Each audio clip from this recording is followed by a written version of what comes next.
What is going on, everybody? It is episode 236 of Pop Culture Crisis, and we are back. My name is Brett. I'm here with my co-host. Would you introduce yourself, please?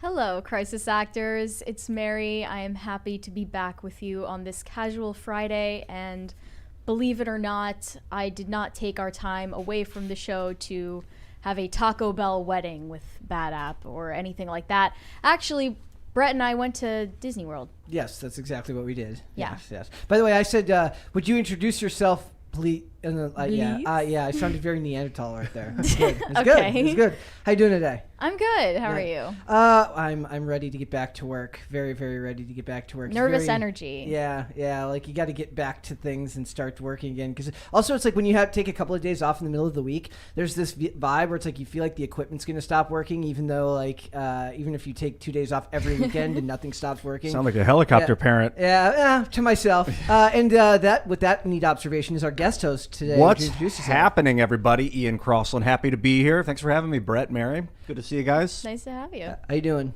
Fantastic, man. Excellent. Awesome cup, by the way. Oh, you like it? Yes. Yeah, dude. It's huge. And we have another guest host today. What's up, Bad App and everyone else? I would have been to the Taco Bell party, and it's a pleasure to be here with Ian and Brett and Mary, and I'm excited to talk about pop culture. And your name is? Carter Banks. Oh, yeah, my name's Carter Banks. Sorry. But you already knew that, Yes. unless you've been living under a rock. Because he has a song out now. I do, we do. Yes. And it's live right now. Genocide on Yeah. YouTube. So it just went live this morning at 9 a.m. That's just the title of the song, by the way. It's not anything about It's an acronym. actual Yes. genocide. It's more fun than that. Yeah. believe it or To be not. completely honest, it was just a word in the song that stuck out to me and sounded cool when Tim was playing them all through, and I'm like, I'm writing this down as that. Because love it. it was memorable, you know. Yeah. So. Excellent. So we got a bunch of stuff to talk about today. We are going to talk about Rihanna. It's Rihanna, actually, but I still say Rihanna. It's pronounced Rihanna. Fact check. Fact check me on that. It's pronounced Rihanna. She is involving Johnny Depp in her newest fashion. It's like a fashion show with her clothing brand. For lingerie. Yeah, Get but- ready. Avert your eyes. Run, please, as fast as possible. So people are pushing back on her for the fact that she's involving Johnny Depp in this, and obviously there's some connections to her past with Chris Brown that make that highly, highly interesting. I've got some news involving DC and Marvel, specifically, thank you guys, specifically DC-related stuff that's very interesting relating to James Gunn and The Rock. We'll never call him Dwayne Johnson. He's The Rock. Not Dwayne Johnson. And then we are also going to talk about Frost having an absolute meltdown over Henry Cavill, which is just delicious glorious. to watch the aftermath of the disintegration of G4 TV, and this is just one part of it. Mary loves the drama. One morsel of drama. Yes. A crumb of clout, as you said. I love it. Yes. So we got that. We got Podluck. We got a bunch of other stuff. If you guys are ready, we'll get right into it. Mary, are we ready? Absolutely. Carter, are we ready? I'm ready. Ian. I'm ready. Let's do it. So it says, Johnny Depp will appear in Rihanna's Savage X Fenty Volume 4, and fans are begging her to read the room. There's actually 2 articles on this. We have your article as well here from timcast.com that says, do you want to give them the headline? You do better with the snarky headlines. Sure. Amber Heard stans are big mad at Rihanna for featuring Johnny Depp in her lingerie show. I had to write about this, firstly because I love drama so much, but also it's been a while since we've been regularly talking about Johnny Depp and where his career is at. He's been slowly getting restored to A-list status in different ways. He was reintroduced as the face of Dior Sauvage. He made that bizarre. I didn't know that was a part maybe of the Savage. Yeah. That would be fitting. Oh. He even made that like bizarre appearance at the VMAs months ago where it was just his face inside the Moon Man costume hanging above and then asking for any work anyone has for him, which was a little bit demeaning. And if I have it right, it's going to be something similar with the Fenty show because he's not going to be there in person. So this Fenty show is going to premiere on Amazon Prime, and it's just showing her lingerie collection, but he's going to be modeling her men's collection in the line. And he has like a video cameo, so he's not going to be there in person, but it's just like something he already shot for it that is going to be shown in it. And people are questioning her decision. Specifically, Amber Heard supporters are pushing back on Rihanna for featuring Johnny Depp in this show because this supposedly means that she is backing or promoting a domestic abuser. I want to point out this first tweet in the Uprocks article that I originally had, which calls him a groomer, and I don't know where that allegation came from. That allegation comes from him, I think they said he dated a 17-year-old when he was 27. Okay. So I have like no idea who that was. Okay. But So, believable given that was like back in the 90s, right? it was the 90s. Things were I mean, different genuinely, back then, things yeah. were yeah, so there was different. a lot of rock stars that did that. Today we were having a discussion about like have you guys ever heard the myth that Marilyn Manson got his rib removed so that he Yep. could Yep. He Yeah. could. Don't need well, to finish it. He was could what now? I was talking to someone about how did myths like that permeate so far into culture without the internet. Like that Old was a wise thing. tales, the Old wise- richness of culture. The internet wasn't really a thing when that came out, right? I don't think not internet video. That's Yeah. for sure. So So I'm now thinking everything about- gets fact checked Yeah. Right. to oblivion, and you can't spread rumors anymore. And earlier we were talking about Jerry Seinfeld apparently dating a 14-year-old when he was like, and that was another one that I Is had heard, this but confirmed though? I have no idea Because if it's true I or looked not. that up, and then that was still unclear. Yeah. So, in case someone comes for us for defamation, Yeah. we didn't say that that's factual, but I like that there's a rumor mill, and I Yes. don't like the fact checking. I'm seeing that Jerry dated a 17-year-old when he was 38 in the early 90s, according to cheatsheet.com. I think that's the official narrative. Shoshana But anyway, that's why Lonstein-Gross. Johnny Depp was getting called a groomer. And then I saw some really savage remarks about him on Twitter, and I love a good like Twitter smackdown, even if it's undeserved. I find it so funny. You're so evil sometimes. And I even admitted that Johnny Depp's persona, that he's like this rugged bad boy rock star, is a little bit like played out and kind of embarrassingly not age appropriate for him since he's like nearing 60. His face is very puffy these days. I know, it's He doesn't alcohol. look I don't it, mean to hate on him for it, because it's like I'm sure there are a lot of reasons he hasn't taken care of himself. But here are some comments people had for him on Twitter. Sorry, this is just taking me out. Violent abuser aside, who wants to see this decaying old man in underwear? Good question. Aside from him being a drunkard wife beater, how do you look at that man and think, yes, this bloated corpse will be the face of my lingerie business? Another good question. I'm just glad they used drunkard in the sentence. Like, bloated corpse was really... Yeah, I had the Ouch. computer read this all to me in a robot voice. It was really funny. yeah, say that. but the So thing brave is, of Rihanna to bring awareness to erectile dysfunction. That's a good one. But to be honest, I mean, what they're talking about, they're just saying everything that was hearsay as if fact, and I hate that. They're spreading the hearsay, and they're also like basically attacking him based on his age. Yeah. Now I understand that, like, I don't think old people in lingerie is the most tantalizing thing in the world. I'd Believe it or rather not. not look at Johnny Depp or anyone in their 60s in underwear. But if Rihanna thought that was the marketing move to make for her brand, then Who's the audience she's courting with? right, it's confusing because Rihanna's audience and the people that buy her products are definitely girls in their 20s, girls in their 30s. Well, probably. There was a large contingency of young women outside of the Depp trial that were all in support of Johnny Depp. So maybe she's just got her marketing team. Right. They're like, look at all these broads. What? Right. And who knows, like... But then they're marketing this stuff that he's modeling to men, but maybe they're drawing more of a female audience for this show just based on that, like, he has a lot of, like, simps. So like, he has a lot of female simps out there who want to see him in underwear. So the idea that oddly enough would be that you get the audience of the women that liked him, but you don't get them to come in to buy his stuff. You get them to buy the female stuff that other models are advertising. Yeah, I suppose so. Maybe, but we don't even know how deeply she's thought into this or if someone made the decision on her behalf. But anyway, people were not letting her off the hook for partnering with him because he has such a controversial past or reputation. It's still in question, even though he's gotten a lot of institutional support back after his defamation trial with Amber Heard. Her supporters are still very stringently on her side. They are still a presence on Twitter. I don't know how many of them are bots or real people, Well, remember, but they are like merciless. Remember, there is no Amber Heard on Twitter anymore because Elon Musk bought Twitter, and she. Her account has mysteriously disappeared.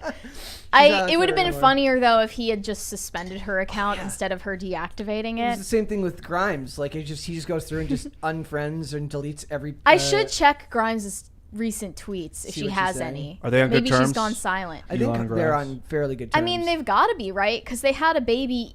It's by surrogacy even after they split up. They did. Which is odd, but I guess, for Elon, that's normal. He doesn't look at like anything like that as romantic anyways. He looks at it all as purely like as I've said, like Yeah. Elon Musk is basically asexual. Yeah.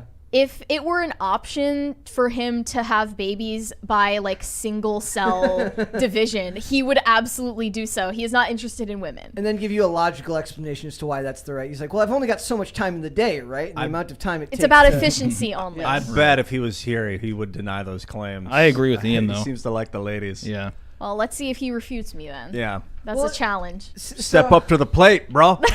So these are some of the other posts that were being very negative towards Johnny Depp. It says towards Johnny Depp and towards Rihanna, Rihanna. Don't say Rihanna. Rihanna is just the colloquial way to say it. Everyone is shocked that Rihanna supports Johnny Depp as if she wasn't posing with Nicki Minaj and her sex offender husband last year. Now, this is actually true, and I went to Nicki Minaj's Instagram and saw the picture where she was posing with her and her husband, who is, in fact, a registered sex offender, and he is also on a year house arrest for not updating his status as in the sex offender registry. When they moved. Yeah. When you move to a new jurisdiction, so he is, you have to let as the far local as I population know, still on house arrest for that reason. That's true. Some of the other ones, it says Rihanna giving Johnny Depp clout is actually a really good example of why it means nothing when someone says, quote, as a victim of domestic violence, I support Johnny Depp. Like, sorry, like that you went through that. Like, sorry you went through that. However, it is still very not okay to support abusers. I think what they're misinterpreting there is that what that person's saying is that as a domestic abuse victim, I was able to look at the facts of this case and I don't find him guilty. Not that I believe that he was guilty and that's okay. Yeah, but I also think it's questionable to decide that just because someone has been the victim of domestic abuse that they're able to clear someone of allegations or be sure that they are guilty or not. Like, that's not your place or your authority to do that. That's for the legal system to figure out, and you're also not in charge of the court of public opinion as much as you can try to be. I think so. Like, I saw people saying because Rihanna is, like this person said, Rihanna is a survivor herself. She knows one when she sees one. Why else would she invite him? Sit and think about that one. I don't know if you do know one when you see one just because you've experienced that before with Chris Brown.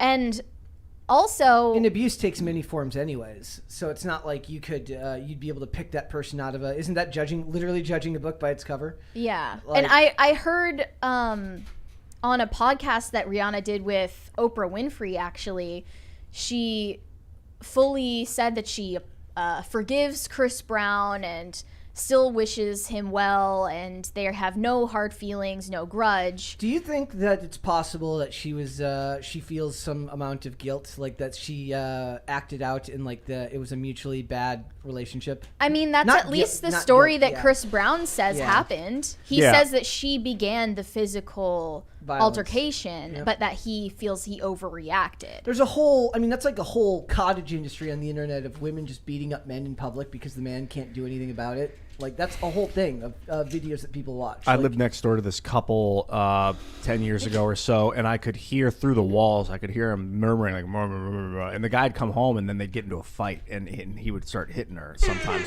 Thank you, guys. Party on. What a great topic. So nice to hear that again. And one night I heard her walk into the room and be like, meh, meh, meh. And he was like, meh? And she went, meh, meh, meh, meh, meh. And he went, meh, meh, meh. And he started to get, and then she was egging him on. And then he started screaming and smashing furniture on the ground. And she was screaming. So I called the cops. But she started it. She provoked him with her words. I listened to it. It was crazy. And of course, that doesn't make it okay. Did you tell the cop that when they got there? No, I didn't. So that she never went. makes it okay, but there is two sides to every story. That was a Bill Burr skit where he talks about. He goes, "Do you think that he's like, do you think that she was just like asking for directions?" And he's just like, yeah, like Right. no. Or do you think they were having some epic end of the relationship fight, and she said something crazy or hit him first, and then he responded? Like, it doesn't make it okay, but you have to understand there are that, the complexities.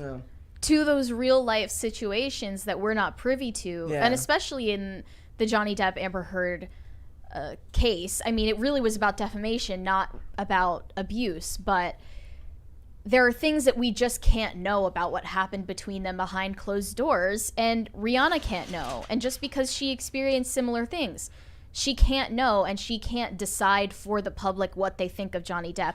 But I think that PR-wise, this will be good for her brand. It will. And it's good for Johnny Depp. And it kind of feels like maybe no matter what you think these celebrities are, who they are, they don't live in the same world as you, and they don't judge anything by the same metrics that you do. That normal people do.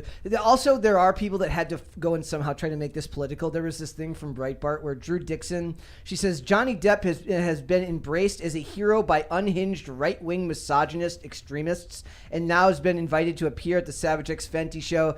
Never expected such a powerful woman to succumb to the Me Too backlash. Really disappointing at Rihanna. They can't get away from anything and not make it political in some fashion or other. And the other thing is, this also shed light onto what's going on with Brad Pitt and Angelina Jolie right now. Yeah. Because his name, he has recently had allegations made against him by his ex-wife, and the public isn't, at least not buying it offhand. They're like, we need more. The framing of like Depp versus Heard has definitely changed the way that the public responds to these public figures having legal disputes about like domestic violence. And this isn't just domestic violence. We actually know that the FBI investigated a situation where Brad Pitt allegedly got in an altercation with his son on an airplane going across state lines. That's why it ended up in the FBI's jurisdiction. Yep. That's part of it, but there's also the legal disputes that they have after they're split for their shared property. And I mean, that's a whole other situation where they had like this vineyard, and and then there was also, I remember a story about how Brad Pitt wanted to find ancient gold on property underneath the foundations of their shared property. It's also suspect for him because every time Angelina Jolie keeps talking about this now, it's right when he has a movie coming out. She did it when Bullet Train was coming out, and now she's doing it when Babylon's coming out. So she's like, it's sinister, but I mean, it makes sense if you want the most eyes on it.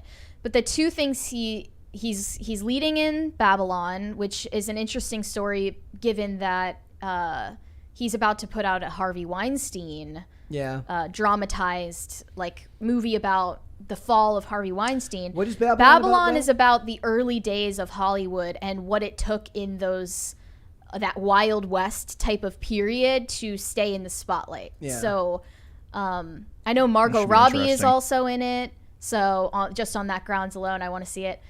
And this new Harvey Weinstein related film is called She Said.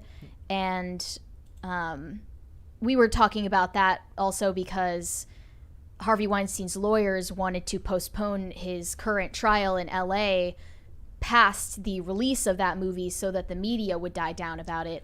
But they were denied that request. Harvey Weinstein, as I said. Harvey Weinstein, Steinwein. As I said in the thumbnail. So at the very least, it's forcing people to be more It's forcing people to be more cautioned more when they throw discerning. out more discerning when they hear allegations, and they're not just going to react emotionally and just take someone's word for it, because as soon as one false claim or of that kind comes forward, then everyone suffers after that. It's kind of like building calluses on your fingers as a musician. The Me Too movement slowly calloused up the minds of the masses, and now they're just like, show me the evidence. Well, they realize that you can't put neither men nor women on a pedestal, otherwise you're right to be manipulated emotionally when you do that. So. And I know this is impossible because the nature of celebrities in legal disputes is that it's salacious and the media will obsess over it and people will make opinions about it, and that even has a risk of influencing the jury. But what I said throughout Johnny Depp versus Amber Heard was, I just don't have an opinion on this because I don't know these people. I don't know what happened behind closed doors between them. And really, this just makes everyone on every side look so ugly. And it's being used as a proxy war between men and women, where these two individuals who are very troubled and very unique and who have not lived a life anything like an ordinary person are in a dispute that somehow represents the gender-based war going on in the culture right now. And they don't represent all men or all women. It's not a good comparison to what the general population goes through when it comes to their gender dynamics with people of the opposite sex. And I don't like the comparisons between any of these celebrity trials, like Evan Rachel Wood and Marilyn Manson.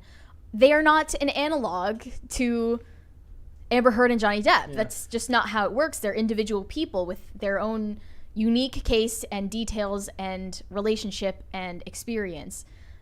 So I don't like the media circus picking up on each one of these things just so it can mirror Depp versus Heard. And let's face it, like you're never going to get that much interest on a regular case of just Joe Schmo 32 on Twitter, who's got a case coming up against his ex-wife, because people just won't take the interest in that they do in celebrities. But it's also and Joe Schmo shouldn't think that Johnny Depp did anything to advance his cause. Nope. Joe Schmo was not Johnny Depp. Neither of them should. No, you should not look for these people for any type of way of getting ahead in the world, nor should you look at them as shining examples of how to treat other people. Exactly. All right, let's go to Super Chats. Hobbit said, already bought the genocide. Well, that's an interesting turn of phrase. Bought it on iTunes. On iTunes, yes. Clint said, howdy people. Ian Carter, excellent job on the genocide song / video. Oh, thanks, man. Thank you, guys. I like the video a lot. I like I thought Alex looked I agree. I enjoyed Alex's. That part was fun. Yes, I enjoyed Alex's face the most out of all of them. If you haven't seen it yet, I really think you could just search genocide on YouTube and it's the first thing that I'm comes pretty up. sure it is. And when the feds come knocking, be like, look, it's innocent. I think we're going to be okay. Hobbit said, nice hat, Brett. Oh, thank you. Yeah, people always complain. What's that logo? That's the Minnesota Twins. Okay. I wear Twins hats, but the ones I wear tend to not be fitted, so I wear most of my non-fitted hats backwards. What's with the C? That looks like Cleveland. It's Twin Cities. So it's okay. TC. This is their logo post 1995. Before that, they had an M logo. Stephen Cohn said, another kick-ass song, Carter. Thank you. Thank Tim and Ian and Kent for putting... Man, Kent really knocked it out of the park on this one. And Chris for deep faking quite a lot of the extra faces. He put my face on Alex Jones.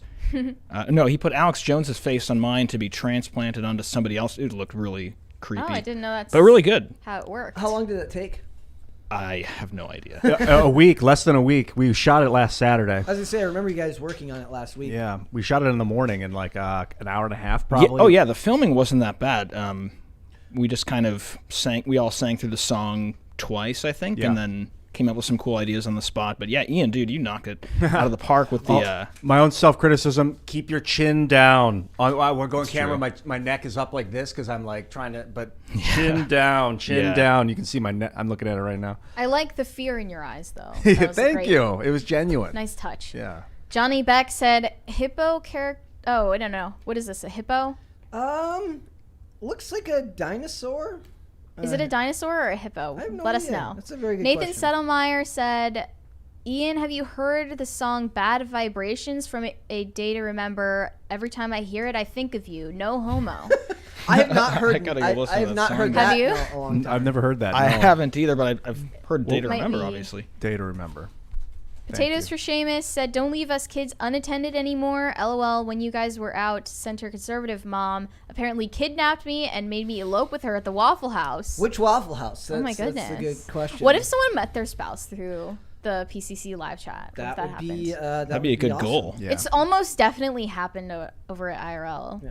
for sure. Sent to Oh, yeah. conservative mom 98 said, "LOL, don't believe a word Potato says." Well, yeah, of course not. Caper2X said, "Elon is not interested in women since when?" He's interested in reproducing, and if he were able to do that without the help of women, I believe See, I that don't know. he I don't know would. if I buy that. Otherwise, he wouldn't discern out and look for such hot women. I think he. But I think he also looks for other factors, like them being Well, what the hell Clout? factor? What like factor got him clout to want and to hang out with? creativity and intelligence. Well, what of those does Amber Heard have?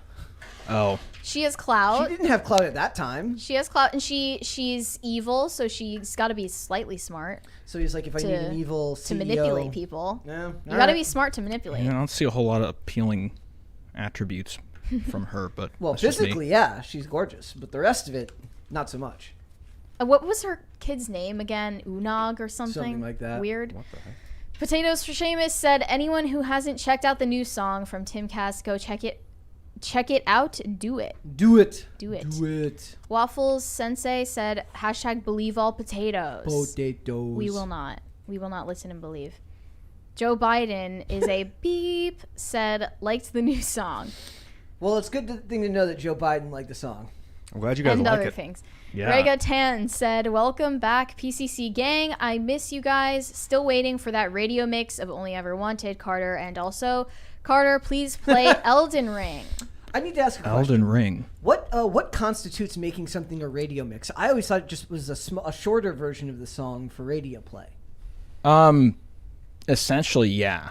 But I mean, that could also come with some remastering, and for Only Ever Wanted specifically, we would probably cut out like the intro Yeah. because it's really long and it's instrumental. And they get to you the want to get point right into it, quicker. yeah. Yeah, Because yeah. you only got like 2 minutes and 30 seconds on the radio, if that. So I should have come up with a list. I have like a bunch of songs that, like, once you hear the album version, it's totally different than the original. yeah. Probably want to pull the swear words out for the radio Yeah. mix Oh, too. We don't have any. Do we? I don't think Only we ever have wanted. Yeah. That one's clean. Everything's been clean. I think that we've done so Yeah, far. yeah. I started trying to write only clean lyrics a long time ago, so You may as well. Right. Unless you really are feeling that swear word, there's more creative ways to. I try know, to save plug my it swear into words grammar on right. here for. I save my swear words on here as much as possible for. You have to moments let them where- out before the show. Yes. I. sometimes the poetry calls for it, though. I will say that. Greg Duvier said, "Off topic, but great job on the music video. Carter and Ian really enjoyed it." Oh, thank you. Thank and you, I wanted man. to. Have you played Elden Ring? No, Are you familiar with it? I am not. They want you to play it. What is it? It's like a Dark Souls version kind of game, but it's online, massive multiplayer online game. I played RuneScape for like 15 years, so maybe I'd be into this. That's funny. I did a lot of Ultima Online. Adrian181 said, "Brett, today's PCC episode ends in 6. Do you know what day it is?" It is Friday. I don't get the. I don't. What get the does that mean? significance. I don't know. I'm Is lost. it about like how you like the order? That's what I thought, but of it won't episodes because to now go? Monday will start at a 7, and that's Okay. not good for anything. In fact, one of the reasons I almost thought about not doing the show today so that we could start Monday on a 6, so that it would end on a 0. You're insane. Numerologist. Potatoes for Seamus said, "Don't believe what Center Conservative Mom says. Send help. JK, LOL." Oh, people are saying that Elden Ring's not an MMO. Then that's Oh. I haven't played it yet, but I guess it's, what is it, like a single player game with multiplayer abilities or something like that? Okay. Yeah, that's actually the reason I didn't buy it, is because it's not an MMO. So I'm Googling it, but I can't figure it out right now. Nathan Settlemeyer said, "Free taters." So Where? are we freeing potatoes for Seamus from the clutches of Center Conservative Mom? Is that Or what do we're we saying? get free home fries? or free potatoes? Yeah. Nessa Ludden said, "Their perception is their reality. Depp heard, Pitt Jolie. Difficult to really believe unless with substantial facts and evidence." Well, with extraordinary claims must require extraordinary evidence. I've seen no such thing here. Dragon Stalin 1001 said, "They call me Tater Salad." Do they now? Okay. Let's hold off on the rest. Okay, there are a move lot on. here. Guys, we're going to move on. All right, so I've got a bunch of news related to DC. Related isn't the word, guys. It is so it now. says It Yeah, it is is now. now. James Gunn is butting heads with Dwayne The Rock Johnson over DCU political direction. It's not the DCEU anymore either, guys. It's just the DCU. They've changed that. I Copying can't deal with Marvel. this instability Yep. and the unpredictable nature of DC at this point. So the biggest thing to take away from this is that David Zaslav, who is the head over at Warner Brothers Discovery, even tried to get Kevin Feige. He tried to snatch him from Marvel, which is a bold And Kevin Feige move. was like, politely, Oh, no no, thank thank you. you. I have gainful employment at Disney. So what we have right now is essentially like The Rock, who has a lot of clout because he's a big name in Hollywood, and James Gunn, who is now the head of DC Films, are butting heads because they want to take the franchises in very different directions. The Rock wants to make it about Black Adam, obviously, because he's Black Adam. I don't dislike that as much as other people do. I would rather somebody be into it and want to be committed to every project, even if it is a bit vain. And James Gunn wants to take it more in the direction of focusing on the Suicide Squad and Amanda Waller. The cool thing about that is basically both of them have flaws. So The Rock wants to make it like basically Black Adam versus the Suicide Squad He versus wants Justice DCU League. to become Black Adam universe. Yeah, and the problem with that is the thing that works about it is he's pitching it more as like a versus movie where there's a lot of fighting, and I think that given their lack of high-end writing credits, they're better off making a movie with a lot more action. Whereas what James Gunn wants to do is he wants to make it more of a political thriller about the trial of Amanda Waller. I don't know if you know what the Suicide Squad is, but basically the Suicide Squad is a group called Task Force X, which are basically criminals that have had bombs implanted in their heads that the government then uses them to conduct government black ops. And if they don't follow the rules, they just explode They their get their heads Uh, blown and, up. and what they want to do is they want to make it about the trial of Amanda Waller, meaning she gets caught using this very, very illegal group of people to do government black ops, and they want to turn it into a political thriller. I like that concept. Yeah. I don't think Viola Davis is actually big enough, like literally not big enough. Amanda Waller in the comics is a very wide person. She's called the Wall. I don't like. She's. I don't think that. It's going to be difficult to match someone's comic book stature Yes. anyway, if it's super strength or just like overweight or like heights differences. They're going to exist. So I think like it's more about like how you play with your face. If they were on to camera. if they were to play to their strengths, I would trust them more to make a good versus movie with a lot of fighting than I would to believe that they could make a well done, well-rounded, nuanced political thriller based around the character of Amanda Waller. I don't think they really have the skills in their writing team to do that. Perhaps James Gunn could pull that off, but is he going to have the time to write and direct this movie when he's running the whole studio? Well, superhero movies are going to have politicized elements to their storylines regardless of what they're actually about. I lean toward preferring James Gunn's vision, and it's funny that they say that Dwayne Johnson and James Gunn differ in the political direction that they want, because Dwayne Johnson only wants Dwayne Johnson direction. That's not a political direction. That is an egotistical I think preference. they're better off with better off with The Rock's direction. But he is playing a character that objectively is not a flagship character in DC. He can become that though. Sure, I neither understand was that any that's of his the- angle. Deadpool was But, kind of like, a useless character till Reynolds came along. To frame Black Adam as the new like DC Thanos when he was previously just a peripheral character in the comics, it's rather presumptuous. And I everything also would don't be. see Amanda Waller as a Thanos in DC. And I think they need to get rid of the framing that they need a Thanos in DC altogether, because they need to... Thank you! Oh, It's backwards for me. I actually love the idea of Amanda Waller as a Thanos type character. I just don't think they have the strength in the writing and organization to be able to pull it off correctly. I see like what Brett's that saying. idea of a political thriller in DC over the idea of the Suicide Squad and the Justice League and Amanda Waller all teaming up against Black Adam because he's just so evil. Like, I don't understand his character or his motivations, let alone why he should take such precedence in the story. Also, it is fair to point out that they would have an easier time getting the Suicide Squad actors together with Amanda Waller and Viola Davis than they would be able to get all of the Justice League characters back, just because they're bigger actors with far more clout and they could ask for more money. You're going to have an easier time getting back Idris Elba and Viola Davis and all the people that were on the Suicide Squad at the end there. I don't remember the other actors. You would have a better time getting those characters back together. They don't even have Rick Flag. 'Cause, Peacemaker, I guess, could come back because John Cena's got his show still. You'd have an easier time getting them on board than getting Gal Gadot to come back for a movie that's not Wonder Woman 3, than getting Ben Affleck back for another movie because he'd have to get back in shape for it. Superman's obviously, he'll come back, but there's already... Also, remember, The Rock and James Gunn are like... They're both heavily active on social media, and The Rock, who is like, whenever he says something on social media, it just feels so corporate. He didn't wish James Gunn like any type of congratulations when he got named head of the studio. There's been complete social media silence, which tells me problems. Even though The Rock is framing himself to be enthusiastically fans first, a super fan of the franchise, and he wants to be a trusted advisor.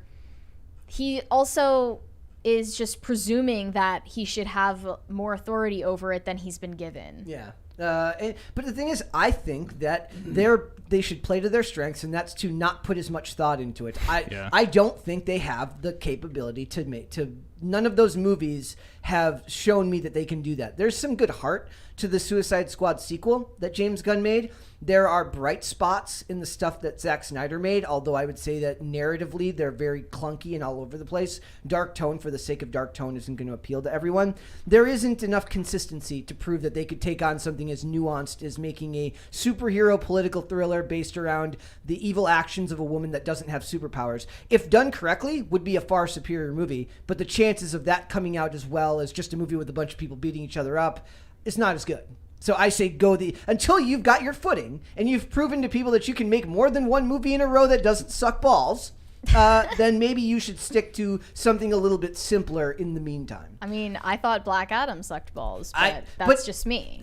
Well, that's what I'm saying. The bar is low. I liked Black Adam because it didn't try to be more than it needed to be, and it was kind of just a silly superhero movie. Also, I want to point out that they're talking that...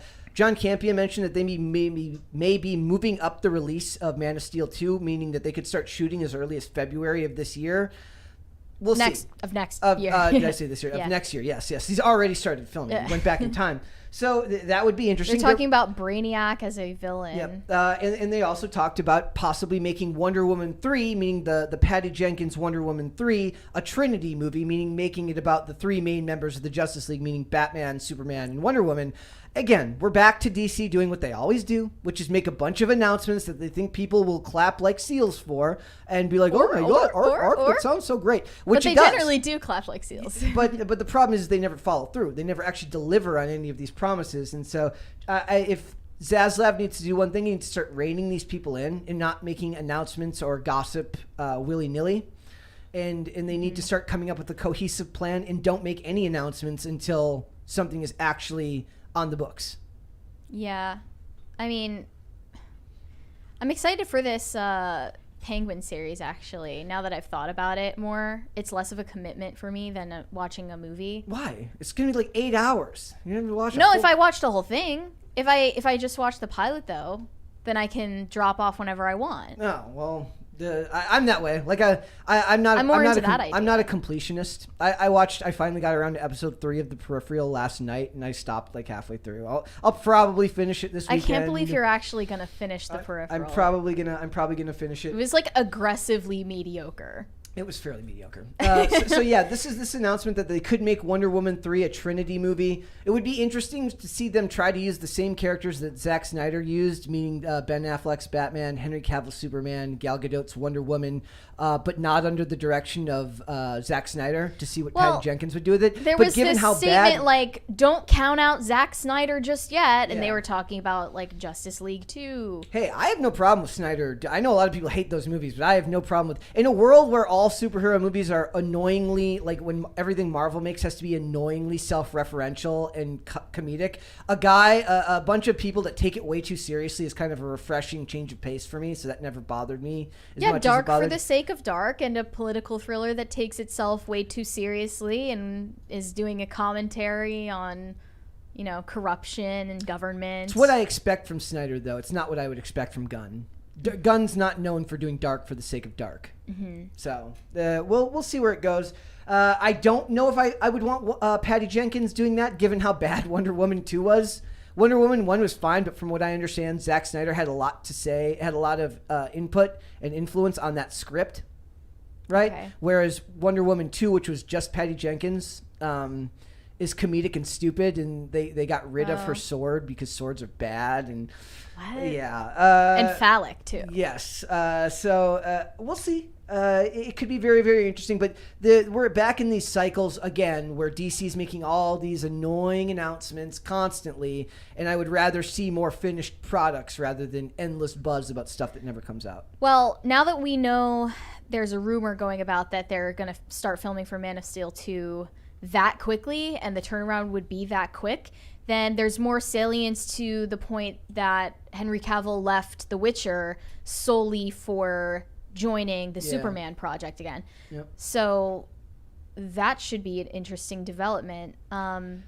It's also interesting to see that like Gunn wants to focus it more on Superman, and obviously, The Rock wants to focus it more on Black Adam, but The Rock went out of his way to bring Superman back, so there's some disparate information there. Had unintended consequences. He's like, he didn't realize by bringing back Henry Cavill, he was bringing back maybe the biggest name. I mean, it makes sense where The Rock thought that Black Adam was going with that storyline, that Superman is working for Amanda Waller, and then he would team up with her and then begrudgingly team up with the Suicide Squad. Also, they can bring down Black Adam, which nobody cares about. I was thinking of if they're looking for something like lower stakes, they could do a movie where you pit the Secret Six against the Suicide Squad, because the Suicide Squad are like tools of the government.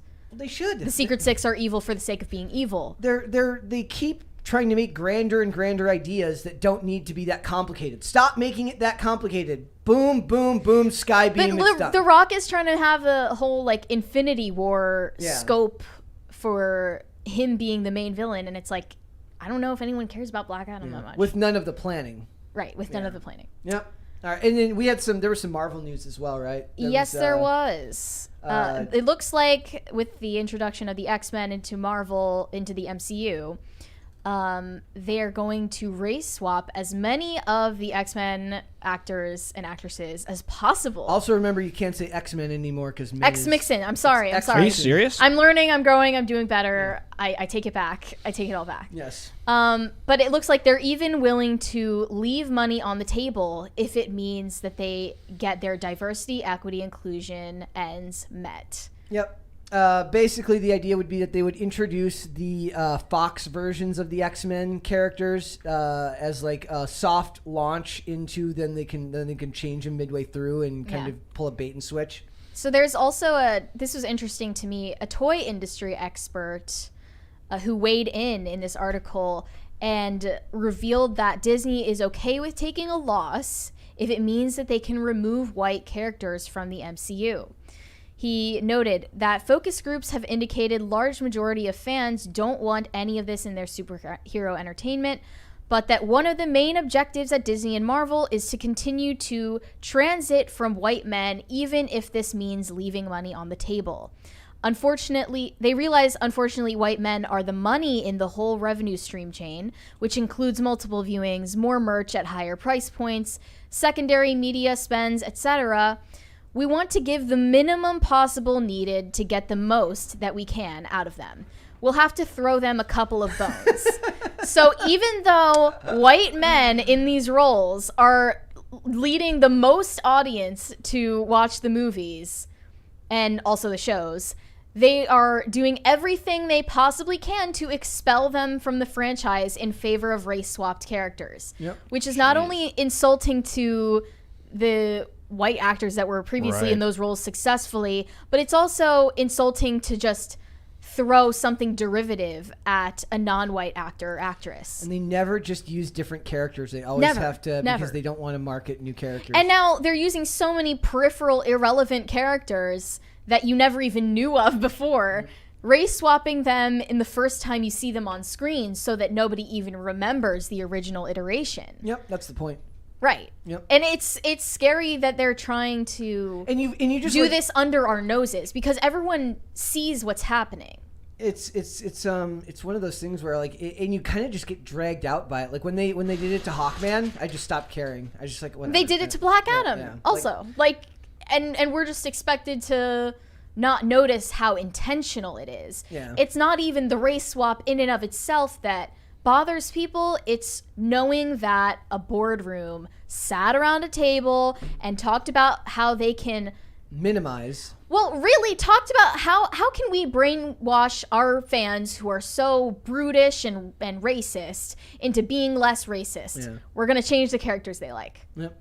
Because they think that low of the audience. Yep. Well, that's a number one thing with most of this stuff is you see a certain level of disdain from the executives and from the actors for as if they look at this stuff as secondary, as if the people who like this stuff are second-class citizens and not as auteur and intelligent as them. So most recently, Wonder Man has been recast with Yahya Abdul-Mateen. Yep. That is race swapped in the MCU officially. That series is going to come out on Disney Plus. And there are a couple of other series. There's a Vision series starring Paul Bettany that's going to come out also.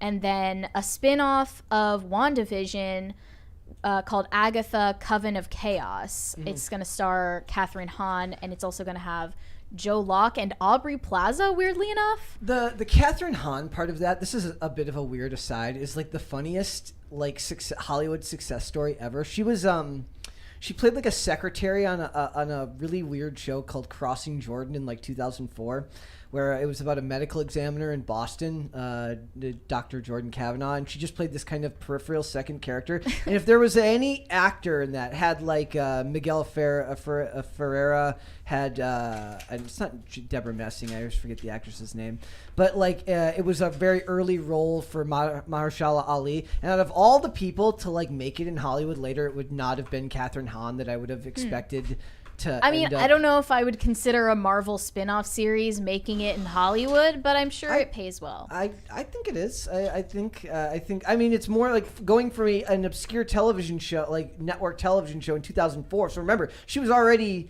So she's not. This is not meant to be rude, but she's aging out, right? Yeah. She's on the older end of the spectrum for an actress. So she found her success So far is later. Elizabeth Olsen, actually. Yeah.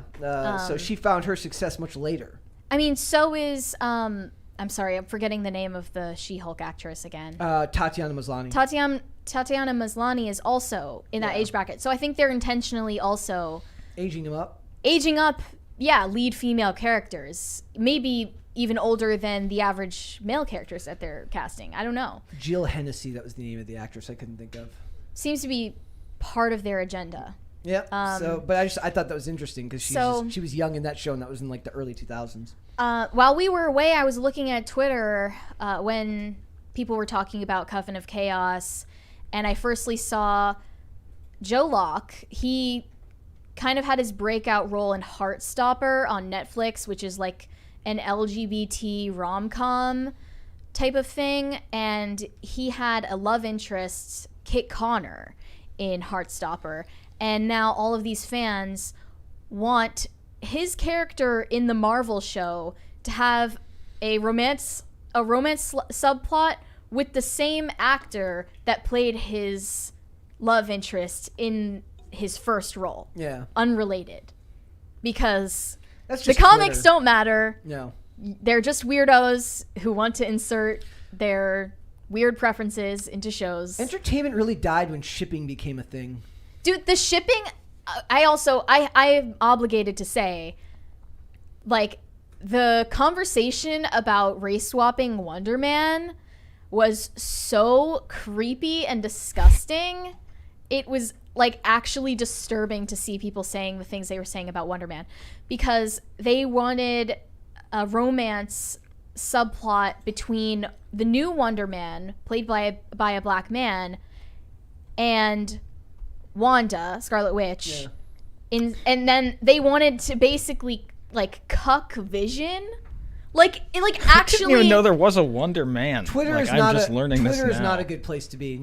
like they were saying this disgusting stuff like, oh, like Scarlet Witch, she needs a black man. She like who thinks like who says things like that? It's so weird. It's freaking weird. It's and freaking they weird. were like, wow, like Vision is so over. Also, we hate remember, him. like comics, like it should never be like you should be talking about what fantastic adventures they can go on, not who they're sleeping with, which is what it always comes back to. It was incredibly creepy. Yeah. It's unrelated to the plot line of the show. This is fan fiction. It's Yeah. just from yes. Tumblr. Like if you want to see that so badly, why don't you just write the fan fiction yourself, you weirdo? One of the worst thing that happened to society was when all the Tumblrites like descended on the rest of the social media spectrum when they started cracking down on porn there, and then all the creeps on Tumblr started like infecting other platforms like Twitter and Apparently Dude. porn is coming back to Tumblr. I was unaware of this until a couple of days ago. I didn't Someone know it told ever me. left.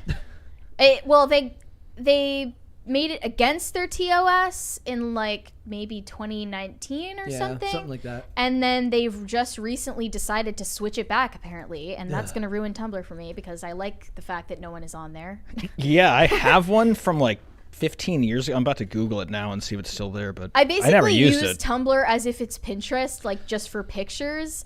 And I liked when there was a mass exodus because of the new porn ban on there. Vice is reporting that they're bringing back nudity but not porn. What's Tumblr. the difference? No One's penetration. artistic and one is not. Sure, at the very sure. least, at the very least, the DC stuff is talking about stories they can tell, Right. not who's sleeping with who.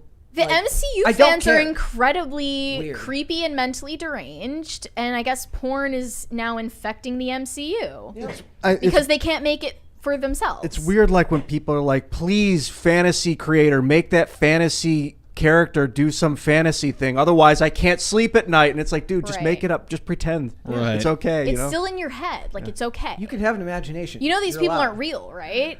They don't know that. And when I saw these tweets, I just thought, like, how dehumanizing and disgusting to speak about someone, like a real person that way.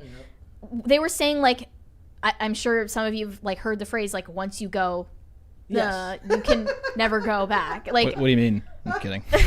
like, they were saying that about a race-swapped character, and it's like, is that what race swapping is about now? Apparently. Just dehumanizing everyone? feels that It's way. gross. That's the racist part of it. And then you're taking Right. all the fun out of comic book movies Yeah. and shows. Like the thing that should be most obviously just for fun and entertainment purposes only, like you're taking all the fun out of it by being This a is why I creep. consistently push for them to not think so hard. Well, it's funny because like once people started, getting what they were demanding, now it's leaked into comics. Yeah. Now they want fan fiction injected into the comics, Well, and now they're getting it. Maybe I don't it's know. like listen to the fans, but maybe don't listen to the Not listen all to the fans, but, though. But don't listen to Twitter. Right, they're bots. Yes, not people. Listen to people who want you to be accurate to the source material, not people that just want you to make a bunch of changes because they asked so. I'm worried about the X-Men getting incorporated the X-Mixin being incorporated into the MCU because I heard that Keke Palmer is vying for the role of Rogue. She dressed up as Rogue for Halloween, and I guess that's just the way that celebrities are going to Shoot their position shot. That's themselves. their audition? Is Yeah. their That's Halloween that's costume? the audition now Kim because then Kardashian Kim did the same thing. Kardashian dressed up as Mystique. Yeah. So we're looking at the prospect of a Keke Palmer and Kim Kardashian led X-Men. Thank you. Well, just movie. because I'm this show's official Kim Kardashian stan, I support this option, especially since I don't care. You got to see her in the I like latex Mystique. suit. Get Yeah. over it. Let's go. But a hot apparently, alien. that's how celebrities are gonna position themselves to get casted in the MCU now. You just dress up, you cosplay. It's kind of brilliant. and and- pretend that they actually liked him growing up when they probably didn't. Yeah. All right, let's go to super chats. All right. Tyler Hogue said, couldn't find you guys Tuesday, so when I'm back so I went back and finished Monday's episode. You guys should post on your Twitter when you're taking a break. I thought we did. I'm sorry. We mentioned it on the Monday show that we were taking a break, but yeah, in future, if we take a couple days off, we'll put up either a post on the Instagram comment section, not comment section. Was it on the community tab? We didn't make a community tab post, but we made the announcement. But that's why I tried to mention it on the Friday episode and on the Monday episode that we were taking a couple days off. So. Sorry for what we did to you guys. And thank you we for coming back. We won't abandon you again. Thank you for coming back. That's what's important. You're back. Yeah. Nathan Settlemeyer said, "What's taters, precious?" What? I don't know. Taters are precious, though. And then he said, "Joe Schmo caught a case from your mom." Poor Joe Schmo.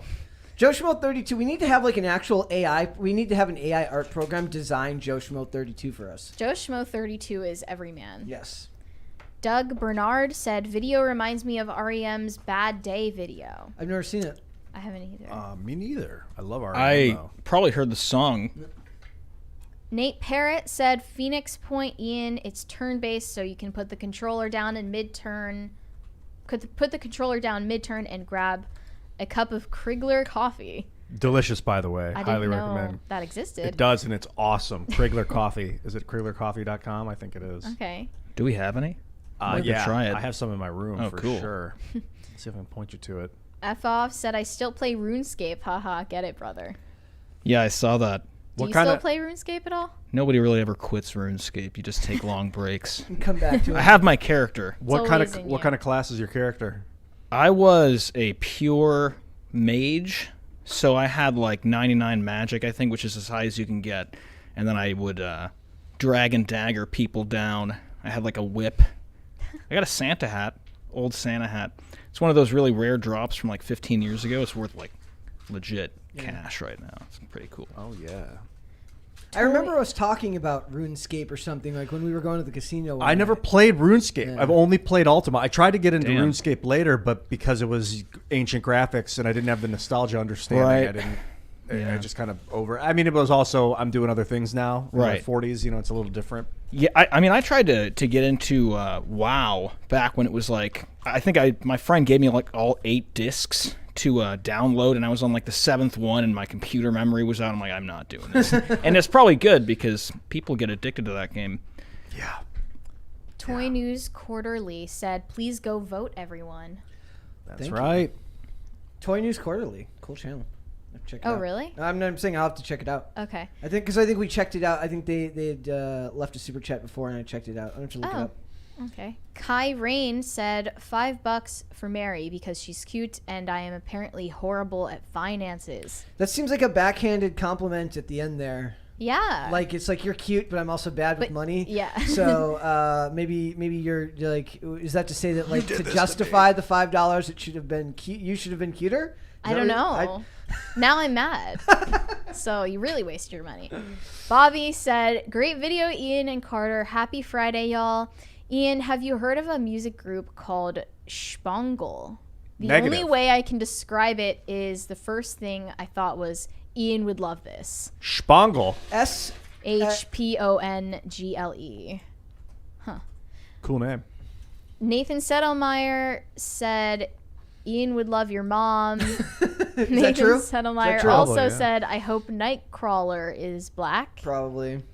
T-Bone said, Ian, can't believe you're on and it's not Friday. Carter, nice to finally get to say hi. Wait, what do you mean it's not Friday? Am I getting gaslit it right is. now? I don't know. I think you are, yeah. It is Friday. You're confused, man. I read that earlier. I'm like, huh? He said, nice to finally get to say hi to Carter. Also, wonderful job on the new song. I love it. Thank you. By the way, I received word maybe 10 minutes ago that we're just under Taylor Swift for #1. We bumped Sam Smith off. So Tim and Taylor. we're between Sam Smith and Taylor Swift. Are these on the nice. iTunes Yes, Top 100? I don't think it's fully like cached yet because we're still showing up as like 6, but What's the Sam Smith got a direct song? source that says we're 2. Yeah, #2, iTunes Top 100. Nice. Yeah, so if you guys want to make Taylor Swift cry, we can. It's not we can that do that. difficult either. Yeah. But what was Sam Smith's? I don't even know. Unholy, Sam Smith and Kim Petras. Yeah, that. Okay, I was actually playing that song. I think that you were here, Brett, but I was playing it because it, like, I hate it so much that I Why? was hate listening to it. It was like the dumbest lyrics ever. Hate listening and hate watching weighs on your soul eventually. Gotta be It was just careful I with that needed stuff. to know, like, just for sure that I was justified in hating it. Okay. All right. You know? I actually don't like the concept of hate watching. A lot of people like hate watching stuff, and it's pretty common. And like, if you host shows like this, like people like you watch something that other people don't want to watch because then they can kind of get their review from you. But to me, watching something that just makes me angry just weighs on me mentally. I used to hate watch Britney Spears. Then I realized I loved her, and that was Right, why I you was can't watching. not. Yeah. I made a whole website about this because I watched a shitty movie on Netflix and I made Notflix, which turned it into Naflix because I think they have the domain. But yeah, you can go and write a terrible review. I don't think it's functional anymore because it's been a while. But That's funny. Born Mexican, raised in America, said, I am no longer giving my money to Marvel. I will not be watching Black Panther 2. I will not support woke garbage. I'll tell you what, guys. When I found out the runtime for Black Panther 2, I literally deflated and almost started crying. When I found out that I'm going to have to go spend 2 hours and 40 freaking minutes watching Which, this. if No you think movie about needs it, to be that long. Previews included, you are going to be sitting and a for half. over 3 hours. 3 hours. No movie needs to be that long. Black Adam was 2 hours, perfect runtime. It does not need to be longer. even than that's a that. little long. Me too. I think that too. But I was told. Spider-Man No Way Home was like 2 hours and 30 minutes. That's the exception, not the rule. Do not make your movies gonna that long. be They don't need to be. And then freaking blast. And then people were to like, and then you got to go watch Avatar, the Way of the Water. What I'm like, was the 3.5 hours? No. I'm Look, not giving you any People money, love James Cameron. Avatar. Yeah, They're gonna sit there it's such a and psyop. It's eat the popcorn. I'm You not will gonna- you will watch a 3.5 hour long trailer and you will like it. Yeah. You scum. I thought worm. Avatar was kind of forgettable. Did you guys like it? No, and we've been like, I liked it.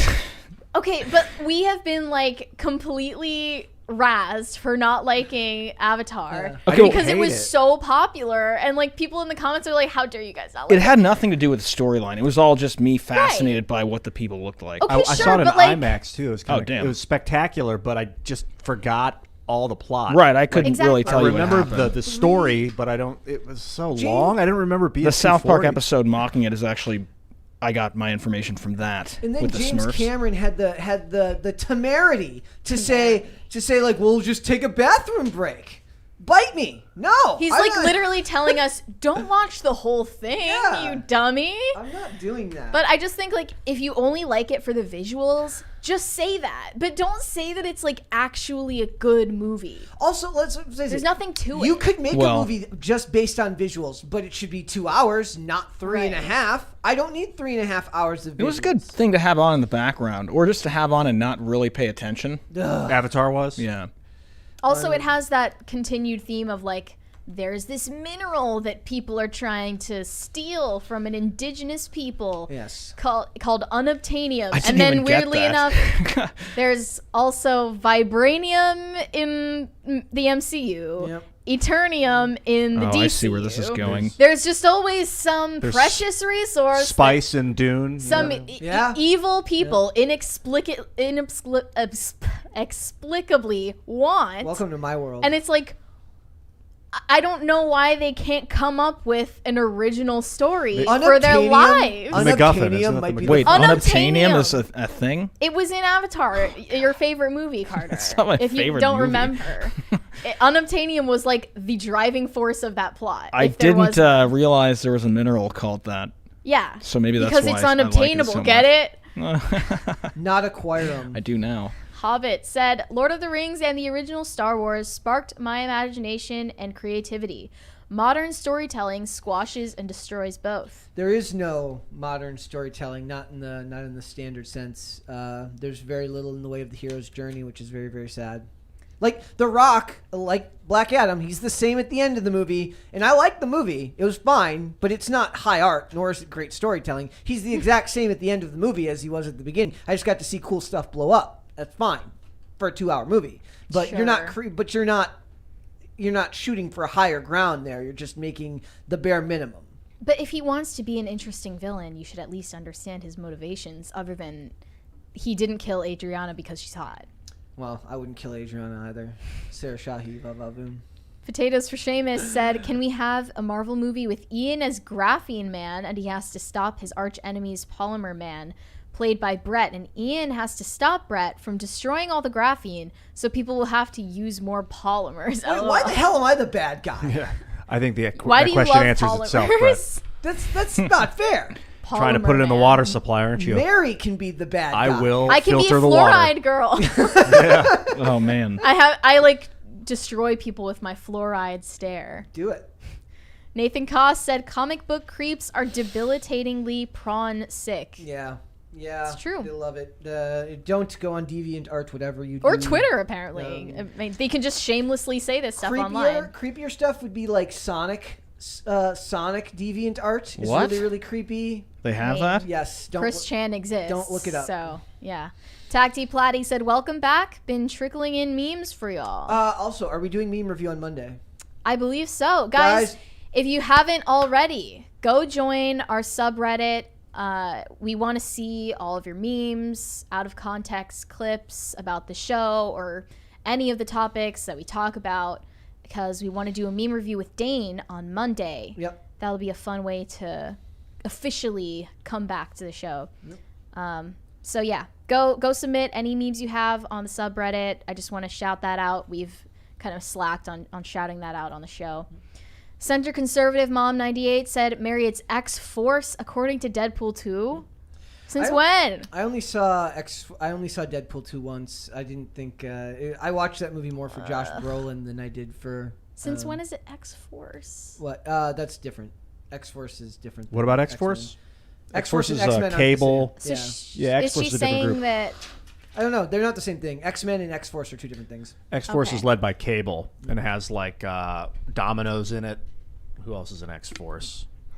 Other group of more forgettable characters. That's another one they race swapped was Domino in the Deadpool 2 movie. Oh. Zazie Beetz or whoever plays her. And I felt that they mishandled Cable throughout the comics. They just kind of made him generic. He had a big gun. He had cybernetic eye and like telekinesis, or he has cyberkinesis. He can move machines with his thoughts. Yeah. But they never really did much with them drama-wise. He could have been more, in my opinion, like a Slade Wilson from DC. I don't know him. Correctly. Yeah.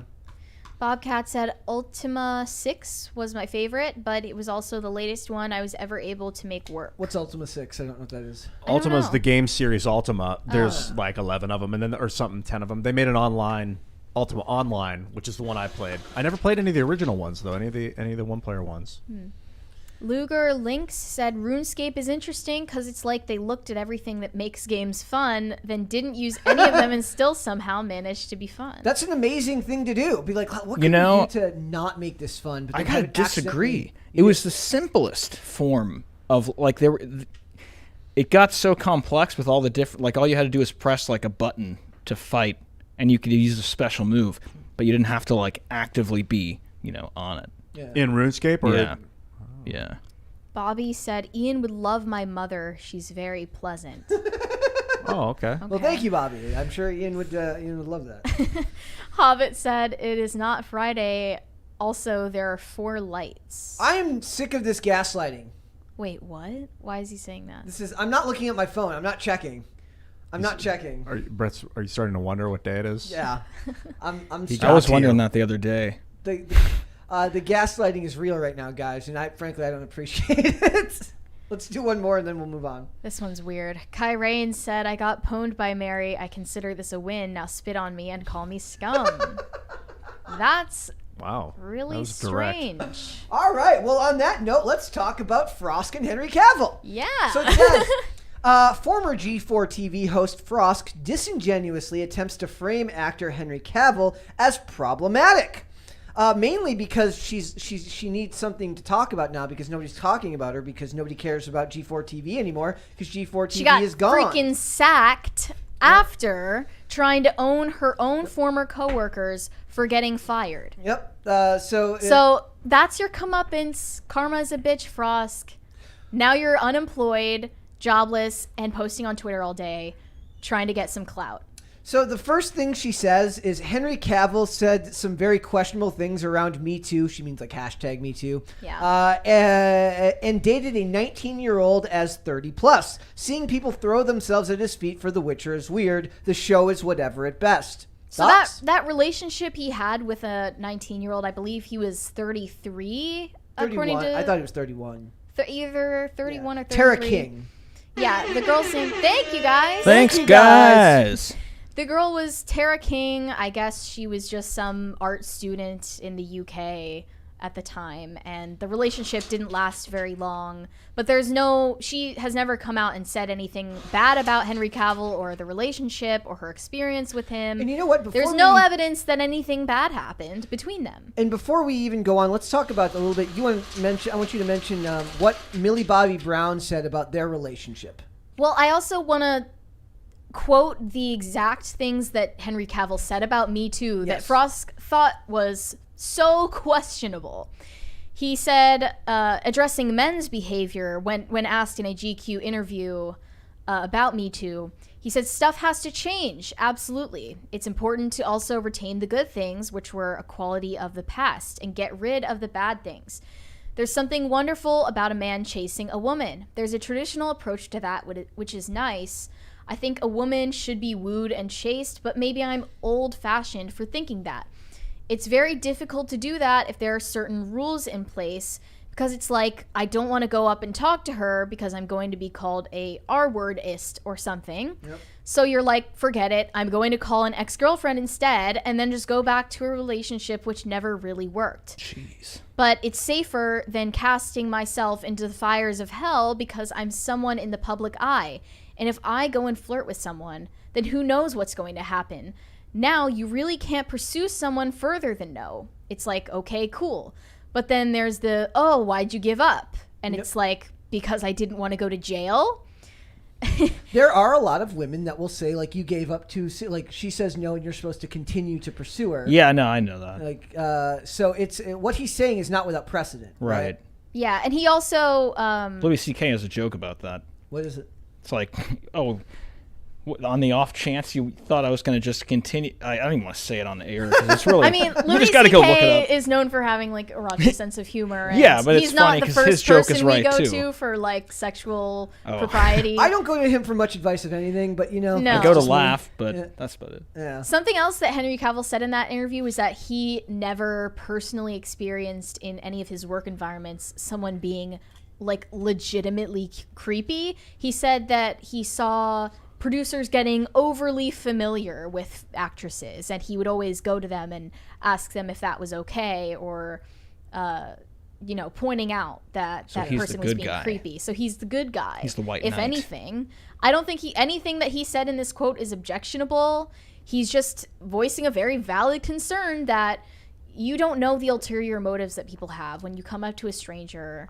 So, and these days, the climate, especially when Me Too is at its peak, which is when this interview was given. when this interview happened, he was in a climate where he, as a public figure, had to worry about the perception of his pursuit of a woman being predatory. Yeah. And I think it's fair, at least in the context that, men in the entertainment industry in particular are, they're like, I think predatory behavior is overrepresented in Hollywood for sure. Which is why we get such a skewed view of why the women in Hollywood have such a skewed view of men. Exactly. And I mean, I'm just saying I understand why Henry Cavill would say that he has these concerns because he was in the middle of it all. Yeah.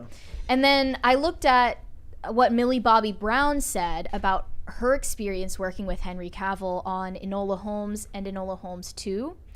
She said this earlier this year, that she has a very strict boundary in her relationship, her like working relationship and friendship with Henry Cavill when they're on set.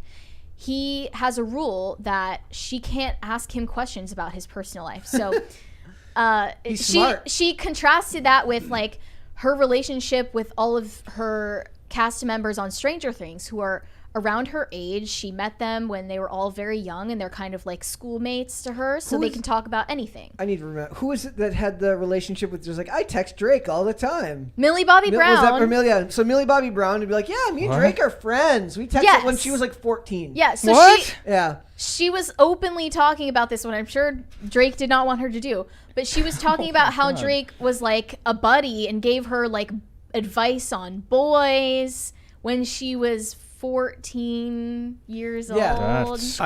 I'm in a Which place. weirdly we just brushed over, I guess. Yeah, I don't know. think men and women can be friends. Like not like guys can be friends where you can say whatever. And it's like I think for young people that's kind of hard to accept sometimes because like before you become a sexual human being when you're like 12 and stuff, you don't you just are friends with whoever. Right. But like the reality is, you know, there are borders and barriers, and when a guy's married, he shouldn't be hanging out with other women, you know. Because the attraction's always there, or there's the potential for it to be there is there. So, I mean, I've had a really good girlfriend that I made boundaries with, but I mean, it's not like out of the realm of possibility that, you know, could be more than that. So yeah, it takes on a different dynamic. So after the initial tweet that Frost made, a guy named Jake Randall responds, so he was in a consensual adult relationship? Horrifying. What's funny about this is he gets very like snarky with her, but then says that he supported her, like when she did her rant about women in gaming. So she says, weird way to out yourself, LOL. LOL always comes across disingenuous to me. I'm a ha person, not an LOL person. That's just me. I like it, LMAO. As someone who is 31, I can't imagine ever dating a teenager. We are in vastly different life stages, so while it may be legal, most of those relationships are pretty icky with the power imbalance. I also want to point out that it is, whether they like it or not, different between men and women because men tend to date younger women than women tend to date older men. There's something to be said there. 10 years, whatever, not the best thing in the world if she was 19 and Henry Cavill was 31. She's pointing it out for the wrong reasons, though. And he says, Jake Randall says, just an FYI, I follow you because I support you. I admired your rant, and I think a lot of people totally missed your point. I don't. The same way I support you, I support a man that was in a loving, consensual relationship with another adult. I don't understand your tweet. She says, when a man has a track record of pretty questionable quotes on Metoo and is dating a teenager, that's sus. It doesn't automatically make him a predator or anything, but I find the behavior very questionable. To me, it's all about the timing of this, which is just post after she's looking to become part of the public consciousness again. She wants to be an activist media personality. Yeah, and he's in the news. Right. So she's just desperate, like making a desperate bid for any clout or social media attention she can get off of demonizing Henry Cavill unfairly. And I think based on what Millie Bobby Brown said, you know, unwittingly that she was revealing Henry Cavill's character. Yep. She said, I'm not allowed to ask about his personal life. It's like, Millie, shut up, no. And I'm like, understood. Whereas with the Stranger Things kids, it's different. There's no boundaries because it's like we're siblings. With Henry, he is very strict with me, which I appreciate. Oh yeah, he's like, I'm not getting in trouble for this. No way. Right. So it's clear that from his behavior on set, he very well knows the risks involved in having a friendship in your work environment and, you know, interacting with an actress much younger than him. He's 39 and she is 18, I believe. There are just inherently risks involved in that industry. Yep. And it is one of the only, we've mentioned this a lot of times, Hollywood is unique in the place. It's a place where like minors interact with adults at work, which is not something that's not something that ordinarily happens. So he has to set those boundaries. Yeah. And that him simply admitting that those risks exist and are there is not an admission of any guilt. Nope. In fact, it's more honest than the rest of this industry would be. So, and then Frost points out the Demi Lovato song 29, which you can see the amazing Ben Shapiro breakdown of the Demi Lovato album on YouTube. It's fantastic. You should all watch that. It's great. That song, by the way, was calling out Wilmer Valderrama, who she got with originally, like officially when she was 18, but they met when she was 17. And then now that she is 29, same age that he was at the time, she rethought the whole situation and the whole relationship after years of talking about this guy in such a glowing way. Like she had nothing but like good experiences with him and thought nothing bad of him at all. Mm-hmm. She reinterpreted the whole situation and relationship in a negative light, then releases this song about it, demonizing this guy as a predator, when at the time and for years after the fact, after they split, he was under the impression that it was a healthy, consensual adult relationship. I don't think that's fair. And then for Frosk to use that song as evidence that relationships with those age gaps can go sour is completely irrelevant, because these celebrities are not representative of the way that people act in real life. So, yeah, and then Tyler Lazuski says, the age gap thing, yeah, I agree. A little icky, but we're also not talking about a Dane Cook situation. I think this one is a misfire, to be honest, Frosk, but everyone is entitled to their own opinion. You're pretty on point with this stuff normally. And then down here she says, I think he's weird and stuff. And stuff he said is indicative of how he thinks. This is the other problem with Twitter, is they know you better than you know yourself, meaning that no matter what you say, they then tell you what you meant by that. You're not allowed to actually, like, you could be like, I do not like the color orange. And they're like, so what you're saying is you hate the color green. Like, they can take anything you say, no matter how nuanced you make your perspective, and make it about something else entirely. She says, and it's weird how much the internet loves him because he likes The Witcher. If I have to read another article praising him for being a true gamer, I'm going to lose it. She's just mad because he can afford to buy games now and she can't. She has an inferiority complex, clearly. And I just think it's funny how you call out Henry Cavill, who just happens to be in the news lately, that's the when part, the rest of the entertainment industry is permeated with actual confirmed predators who you could easily call out. Right? If that's what you're in the business of doing. If you're an activist, looking out for the safety of young women everywhere. Yeah, at least Alexa Nicholas is calling out actual... Right. Where's the conversation about Dan Schneider? Yeah. Because Jeanette McCurdy's memoir came out, and then that kind of, like, dropped off the face of the earth. It's the problem. Like, coverage-wise. when you make a career on activism, your activism only lasts as long as the news cycle. So it's like your story might be shocking, but it's still only going to be in the news for a week. 2 weeks at the most.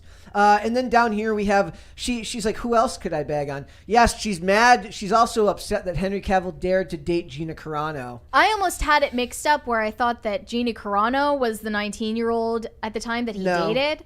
But they're closer in age than that. And taking her Borg-like energy to figure out what the big term is with the kids today, she says big yikes, which no adult should actually ever say.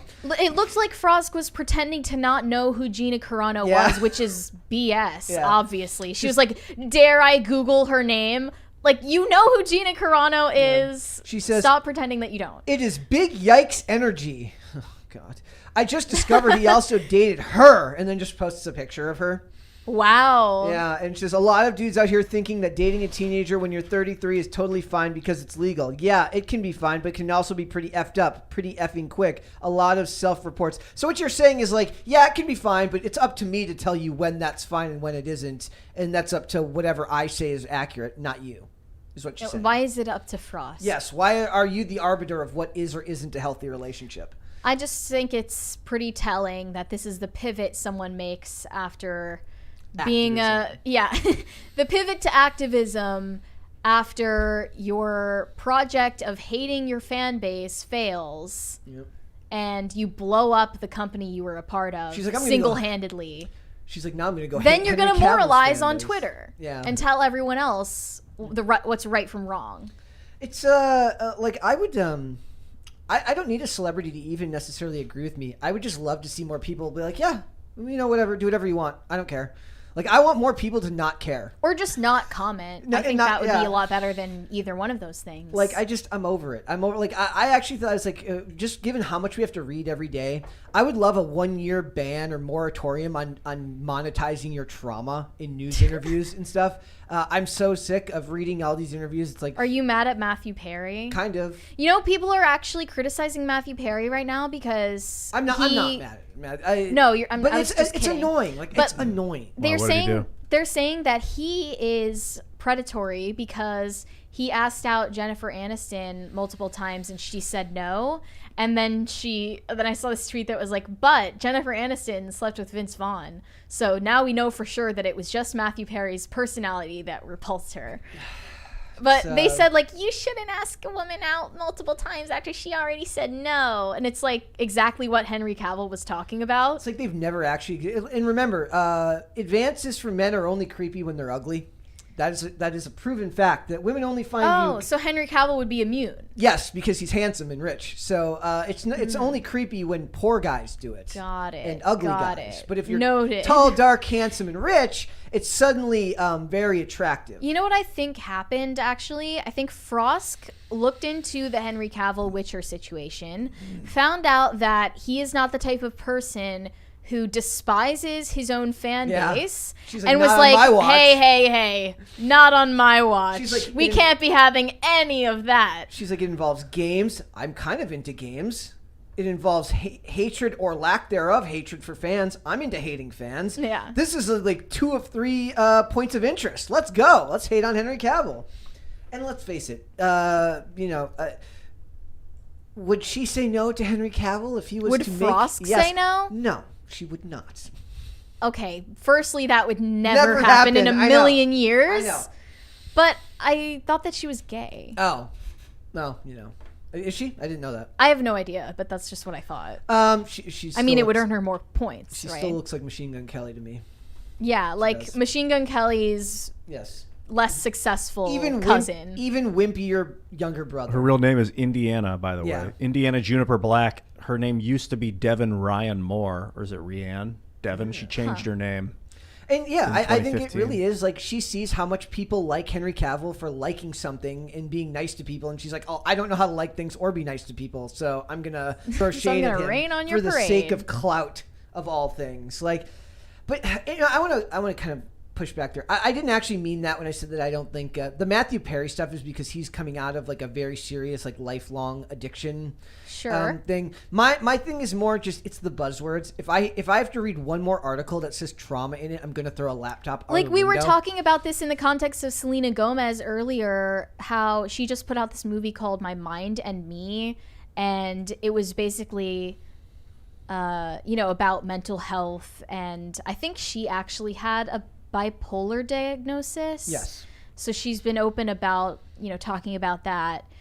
And I think that Selena Gomez is notably very unguarded, and she's good at talking. Like, she's articulate, and she hasn't had as many, as a former Disney child star, she is better off in terms of having less public mental breakdowns, like compared to her former co-stars. So people pay more attention to her, and she's seen as like having more credibility.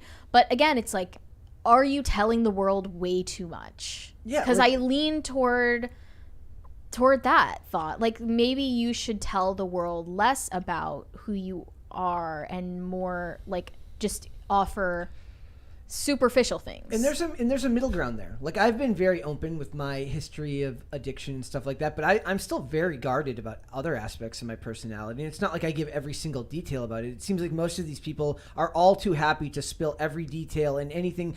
But I look at it as a lot of them seem to be looking for sympathy and clout, and I don't like that approach to it.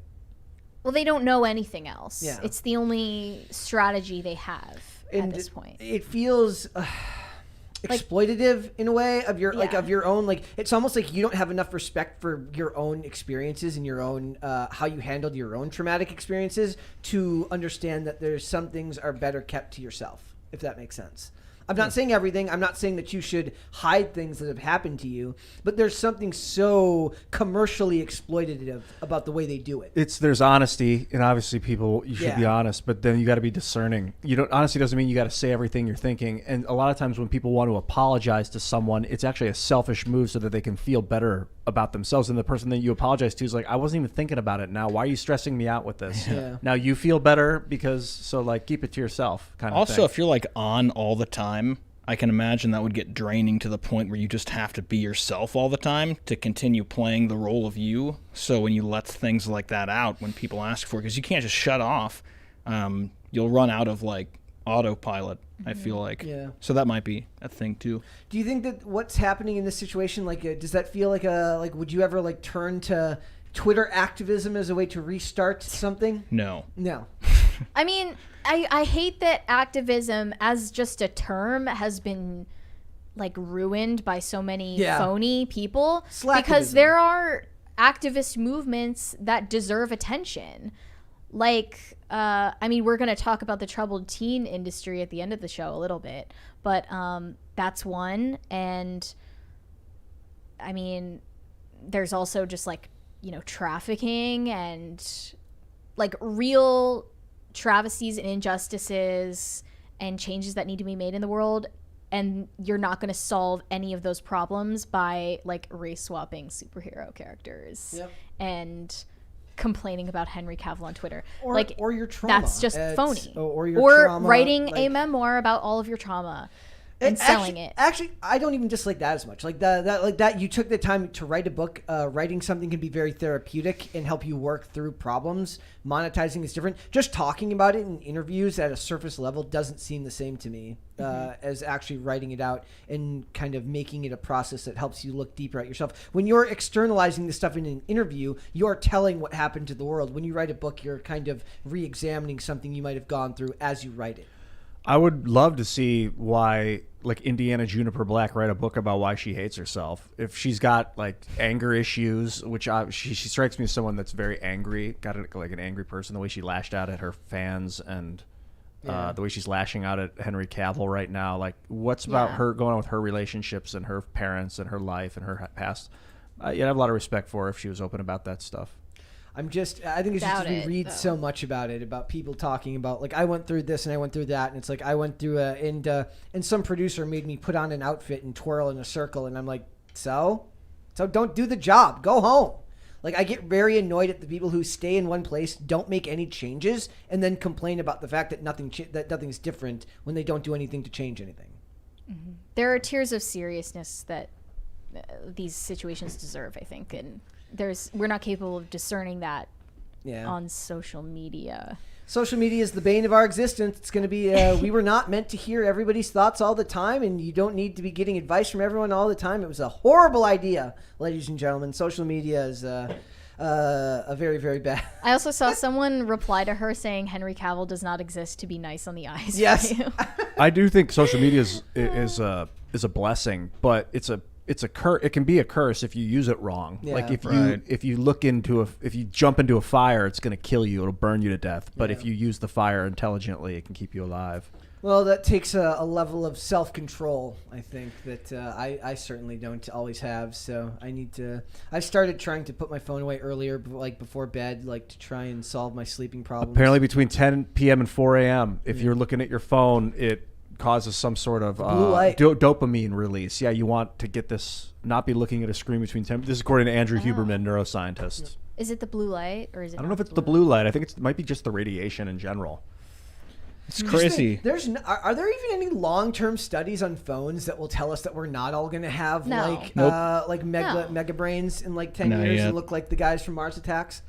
Or maybe like the guys from WALL-E. Yeah, like who knows? That could probably happen. You know, it's weird. I throw my phone in the corner a lot, and I have a habit of just not checking it because I can't concentrate if I've got the phone thing. Yeah. I've been doing this for a while, but it's equally as stressful not like thinking that somebody might be trying to get a hold of you and you're just blowing them off. Yeah. It's the source of like self-soothing, but also the source of anxiety at the same time. You're trapped. Yeah. Yep. You'll start to realize that you're good enough without it. That's what happened to me, because I went through like what you're talking about, where you're like, what if I miss out? FOMO. And then I realized, like, dude, I am what this is all about. Everything else is happening around me. I can get to my phone once a day. Well, I don't know if he's not necessarily talking about fear of missing out. He's talking about fear of being rude by not responding to someone who reached out to him. Yeah, well, there's the whole fear of missing out thing, because it's like I could have posted the Halloween costume that I had the other day. Didn't do that. Oh, you should. Haven't posted about the song yet. Good. And I keep building it up like I'm gonna say something, but the more that I build up these missed opportunities, for one, the harder it is to actually do any of them. But also, yeah, it's like people will text me and I feel bad for not getting back to them in a timely manner. And then they look at your Instagram and see that you posted on No, Instagram. but that's another reason why I don't post anything, because it's like I have to get back to several people before I say psychological anything. torture. It sucks. Yeah. Well, You gotta do the post the Zoomer outfit. thing. The Zoomer thing is to just post something with the caption like "pic dump," and then just dump all of the pictures recently from your camera roll. I hired someone to post this, and this is not actually me. Yeah. Please don't expect me to text you back. No. And then like, or even the day they added the feature where somebody could tell if you read a message or not was extremely. so I annoying. kind of like that though, because then at least they knew that you. Wait. No, you don't want them to know that you You're read it and rethinking didn't it. respond. Yeah, that's Well, how I feel. sometimes they might keep sending you stuff though if you don't read it. Some readings don't require maybe that's the reason I'm in such a predicament. One of my Never favorite mind. things that I've seen recently, it says true friendship is still sending your friend tons of memes even after they haven't looked at the first 30. Yeah. Like So that that's- means that we're true friends. I haven't sent any in a while. I've not sent any Yeah, in a while. I know how it is. Yes, I felt very shunned. But like I have friends that definitely like we send like large like meme dumps basically Yeah. where I'll send 10 at one time and then I won't hear back from them for a while and then they'll send 10 or 15 at one time, sometimes not even realizing we both sent a couple of the same ones because we're not actually looking. But sometimes you do look, sometimes you don't. It just depends on how busy you are. Just the having to be accessible all the time is a mental strain that I don't even know how we got on this topic. Oh my gosh, it's so like it. just rewarding to forget, just let everybody else go. Be like, this is my world Yeah. now, and you guys are here with me. I mean, obviously it's your world too, but to have that mind state of like, I'm good enough, everybody likes me, I'm doing right. I mean, it's not that extreme, but I'm you know, I'm succeeding without the analytics. I don't need to know because they're here to watch me do what I do. I don't need to check the crowd. All right, let's go super chats. Yeah. Bobcat said, y'all need to make a gender-swapped reboot of Charlie's Angels with Mary as Bosworth and Hannah Claire as Charlie. Okay, and then What do me you and then think? us three can be the angels. Definitely. Nathan Settlemyer. absolutely. You guys have the hair of angels. I do not. Oh, well, thank you. Well, you could I don't hold a if you candle to Ian. Grew it out. Grew it out. Nathan Settlemyer said, she sounds nice. Buy her flowers. She deserves it. I don't Who know is she? Who is who she? she is. Nathan? Someone's mother, maybe. Oh. Gaper2X said, money for the graphene movie project? Make mine Marvel. What would we call a graphene movie project? I mean, I guess just Groovy Graphene project. Man. Yeah. The origin story. Dragon's Talon 1001 said, can Carter be the Carbon Kid, Graphene Man's sidekick? And then Greta Thunberg would be coming for you if you're the Carbon Kid. Yeah, Greta Thunberg would be the Thanos of us. Of the Carbon Kid movie universe. Johnny Derp said, we apologize again for the fault in the subtitles. Those responsible for sacking the people who have just been sacked have been sacked. Name that film, Mary. Also, that is all. I don't know what that's. Do you know what that's from, Mary? No. Doesn't ring a bell to me. Unknown said, later crisis actors, stay great. Well, thank you. See you later. Thank you. Kai Rain said, I feel like a new man, a man that was quoted by Mary, and I feel loved. Keep the fire, Ian. Love you all. Thanks for taking my money. Thank you. Yes. Thank you. And thank you, Mary, for making him feel like a new man. Yeah, I guess. Joseph said, in my experience, when women reciprocate flirting, you're fine. It's pretty easy to tell when someone is open or TTF. This whole timid stuff is BS. Okay. Hobbit. I guess it depends on the situation. Yeah. Hobbit said, she said sus, vote her out the airlock. She is too old to be saying sus. Who is? Frost? Frosk. Oh, yeah. How old is she, though? She's probably my age at least, so 30s. 30s. But with the big yikes energy thing, she's really... She got like a Zoomer book for dummies. Like Zoomer That's not lingo even for stuff dummies. that Zoomers say. I didn't even know that was a the- term of art. Like big. Yeah, I'm not gonna say it. You're not going to say No. it. Big Sounds yikes. so bad. Yeah. Tacti Platy said, Mary, nice bangs today. Someone else mentioned it. You guys have no idea. Mary works to make sure those bangs look They bother me so much. just right. Potatoes for Seamus said, even though it's Thursday, Brett, we still love you. Stop gaslighting me. It's not funny. It's not fun. You guys. I don't want it. Stop it. I have to deal with the aftermath. Look, I of know that. it's not Thursday because we released the song today. On Friday, so- yeah. Right. That's proof. Sorry, everyone. Yes. Regatan said, speaking of Drake, check out his Insta story now. I'd have to see. I wonder what's on it. Now I'm Hopefully not a picture curious. of Millie Bobby Brown. Oh my god. Let's see then. Waffles Sensei said, I missed the old G4. I didn't realize it at the time, but it was raising me to be a skeptic. They've lost the way. Thank capital G God for PCC. Well, yes, that is what we're here for. Bubble Wrap Still Pink said, what is Ian's favorite dessert? And then he lists a bunch here. I see pie. I see a sundae. I Basically see cake, all of them. I see cookies. I see, what is that?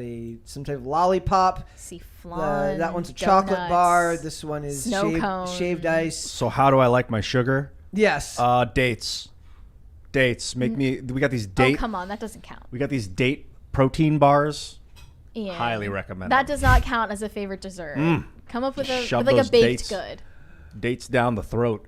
A baked good. Coconut flour cookie. Clipped. I want You just dates got down clipped the throat. throat. Yeah. Deep throat those dates. I have a really good clip of Ian from IRL. I forgot what the context was, but it was like, Was it? gay men can date gay women or something like that. They sure can. No, I forgot. Like, it was There's something funnier you said in about context. monkeypox that was just absolutely out of pocket. I went Dates deep down the on- throat. is It was the gonna have to camera go. switching in your face to Tim's face, and Tim was just like, what?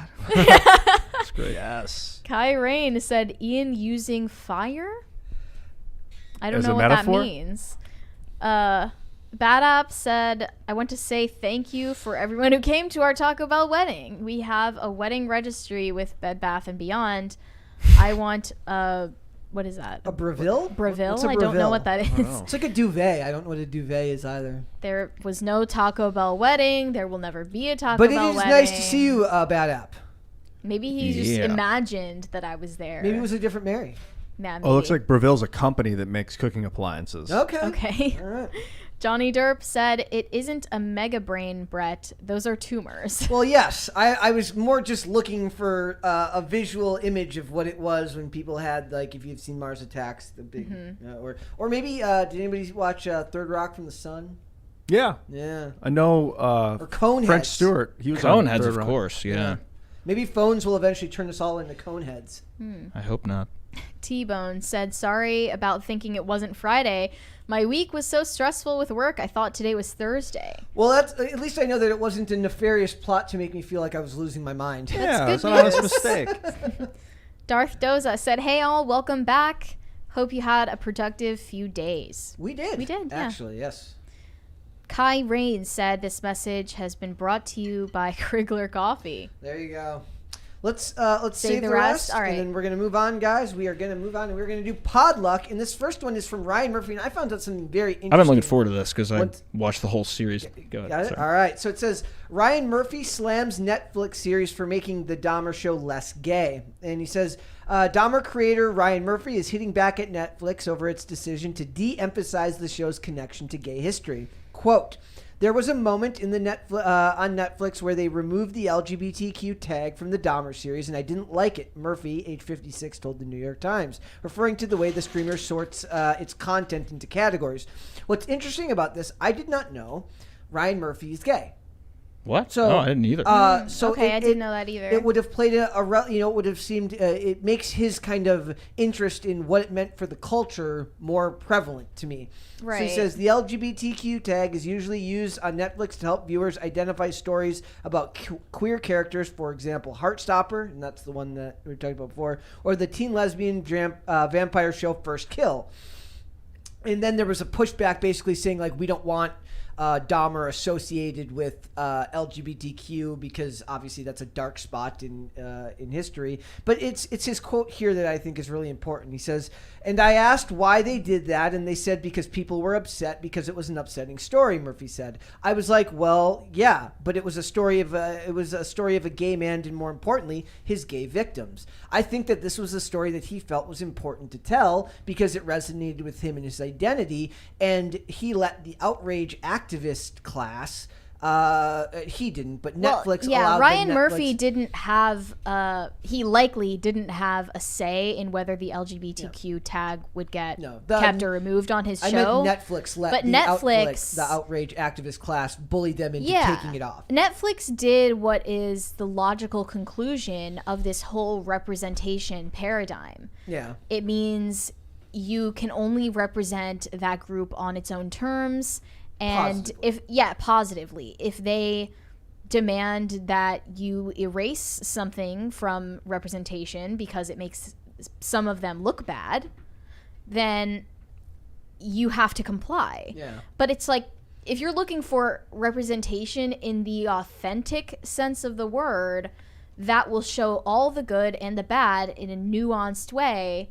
That means, look at this gay man who happened to do heinous crimes to gay victims. This is a dark spot in LGBT history, and we're showing it because people are genuinely interested in it. The show did fantastically. And don't those victims deserve to have their stories told? Yeah, and there's other arguments to be had about that, but that's part of real representation. It's showing the high points and low points, and not just painting everything as puppies and rainbows. Yep. Which never comes off as authentic, right? And people see right through it. Right. What were your thoughts?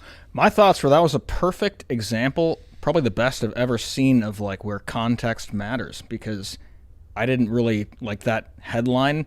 Ryan Murphy didn't think it was I totally, without knowing that Netflix,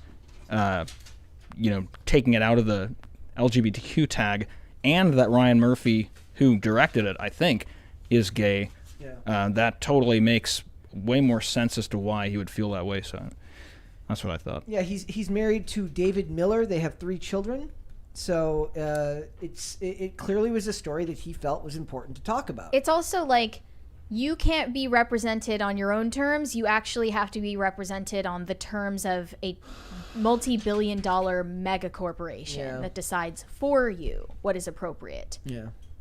And it gives them way too much power. Yeah. Right? And then it gives people on Twitter who will complain about literally anything way too much power over this corporation's response to controversy. And it's people respect these companies more when they don't bend the knee anyways. They tend to respect the companies more when they don't just make a change at a drop of a hat because 5 people on Twitter. It's always 5 people, and they have 5 followers each. Or they're bots. Or they're bots. And there was no reason to remove that tag from the show. And to tie it back, that's why fan fiction is now being pitched as hey, make this happen. Yeah. This is... Thank you. Oh.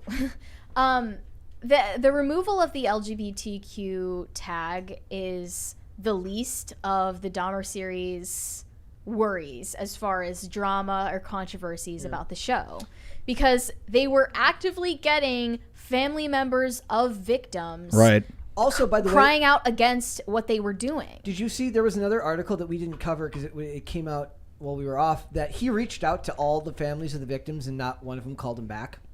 Yeah, I mean, I think that should tell you something about what they think, right? Yeah. Yep. Oh, really? Yeah. I had only heard that they claimed that they never got a heads up. He said that he reached out to all of them and just didn't hear back from any of them, because I'm sure all of them get messages or You're right, they probably get correspondence all the time from tons of people. This just happened to be the most recent one that hit the public consciousness really, really hard. Right? I'm sure they get plenty of messages from regular reporters, journalists, people doing human interest pieces or whatever. Yeah. The sister of one of the victims actually was portrayed in the show testifying on the stand based on a real video of her doing exactly that. And I can just imagine in her position how watching yourself on a huge show that millions of people are watching in one of the most painful moments of your life seems unjust. Talk about having to relive something. Yeah, and so the status of this series as LGBT or not LGBT history is really the least, or should be at least, the most superficial criticism that they've received. Yeah, there are other arguments to be had about this show that I think are way more valid and well, that the victims' families are speaking out against it and saying that it's unethical to recreate their traumatic moments. Do you think that is true? You think it's unethical to retell something that's a story that is that important to American history? I think it's at least more of a credible argument than you're misrepresenting the LGBT community. Yeah. Because nobody watches the Dahmer series and comes away from it thinking, wow, I guess all gay people are murderers. Obviously, no one thinks that way. Yeah, but only if you have some deranged mentality about how representation matters. Yeah. Would you think that? Do you think that there should be more caution put to making shows like this about real life events? I mean, weirdly enough, they're only making these shows based on real events and true crime because they lack creativity. So it's a symptom of a larger problem.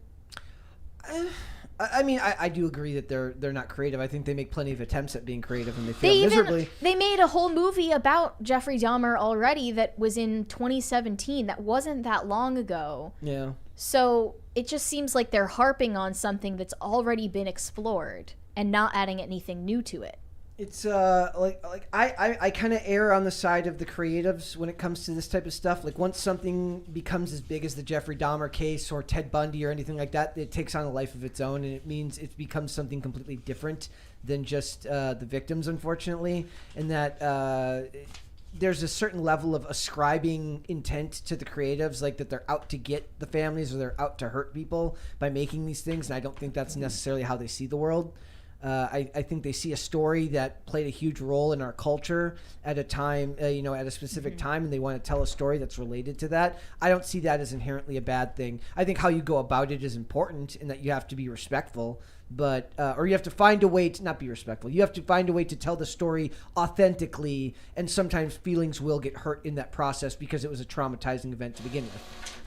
Yeah, the people aren't public figures. The family members of the slain are not. And so, like, if you're upsetting them, I mean, the Alex Jones case kind of set a precedent that people that were hurt emotionally, even that were just peripherally involved, that weren't even named in the case, were able to somehow sue. That's scary. So I don't like that. It's not that I think they shouldn't be allowed to make a show like this, but I think that they're drawing upon material like this from real life events because they're not capable of writing original stories. Yeah.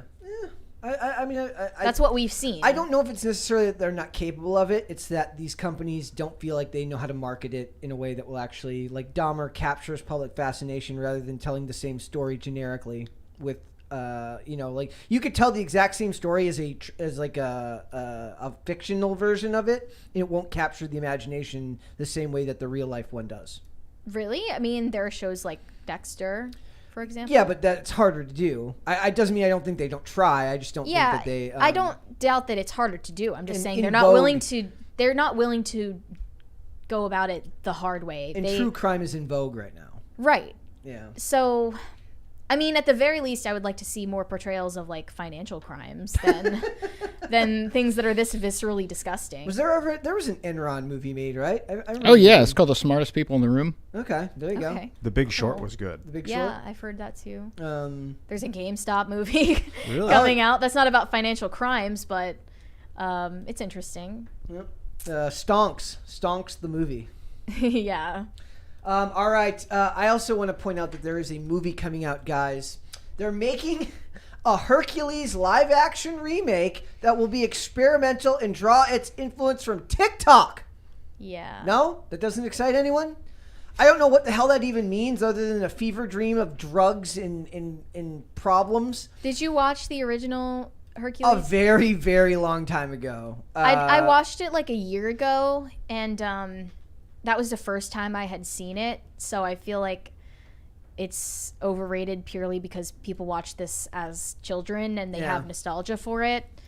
But this isn't actually, and there was one, I forgot to send you this article, so you might have to look at the screen here. More important than this, guys, we have this coming out. You won't have this in their stuff. They're making a new horror Disney movie called Neverland Nightmare based on Peter Pan. For kids or for adults? It's going to be like, remember... Is it live action? Live action. Remember Blood and Honey? But this is by Disney. It's from the same director that's doing Winnie the Pooh, Blood and Honey. So they went and found him. The same guy.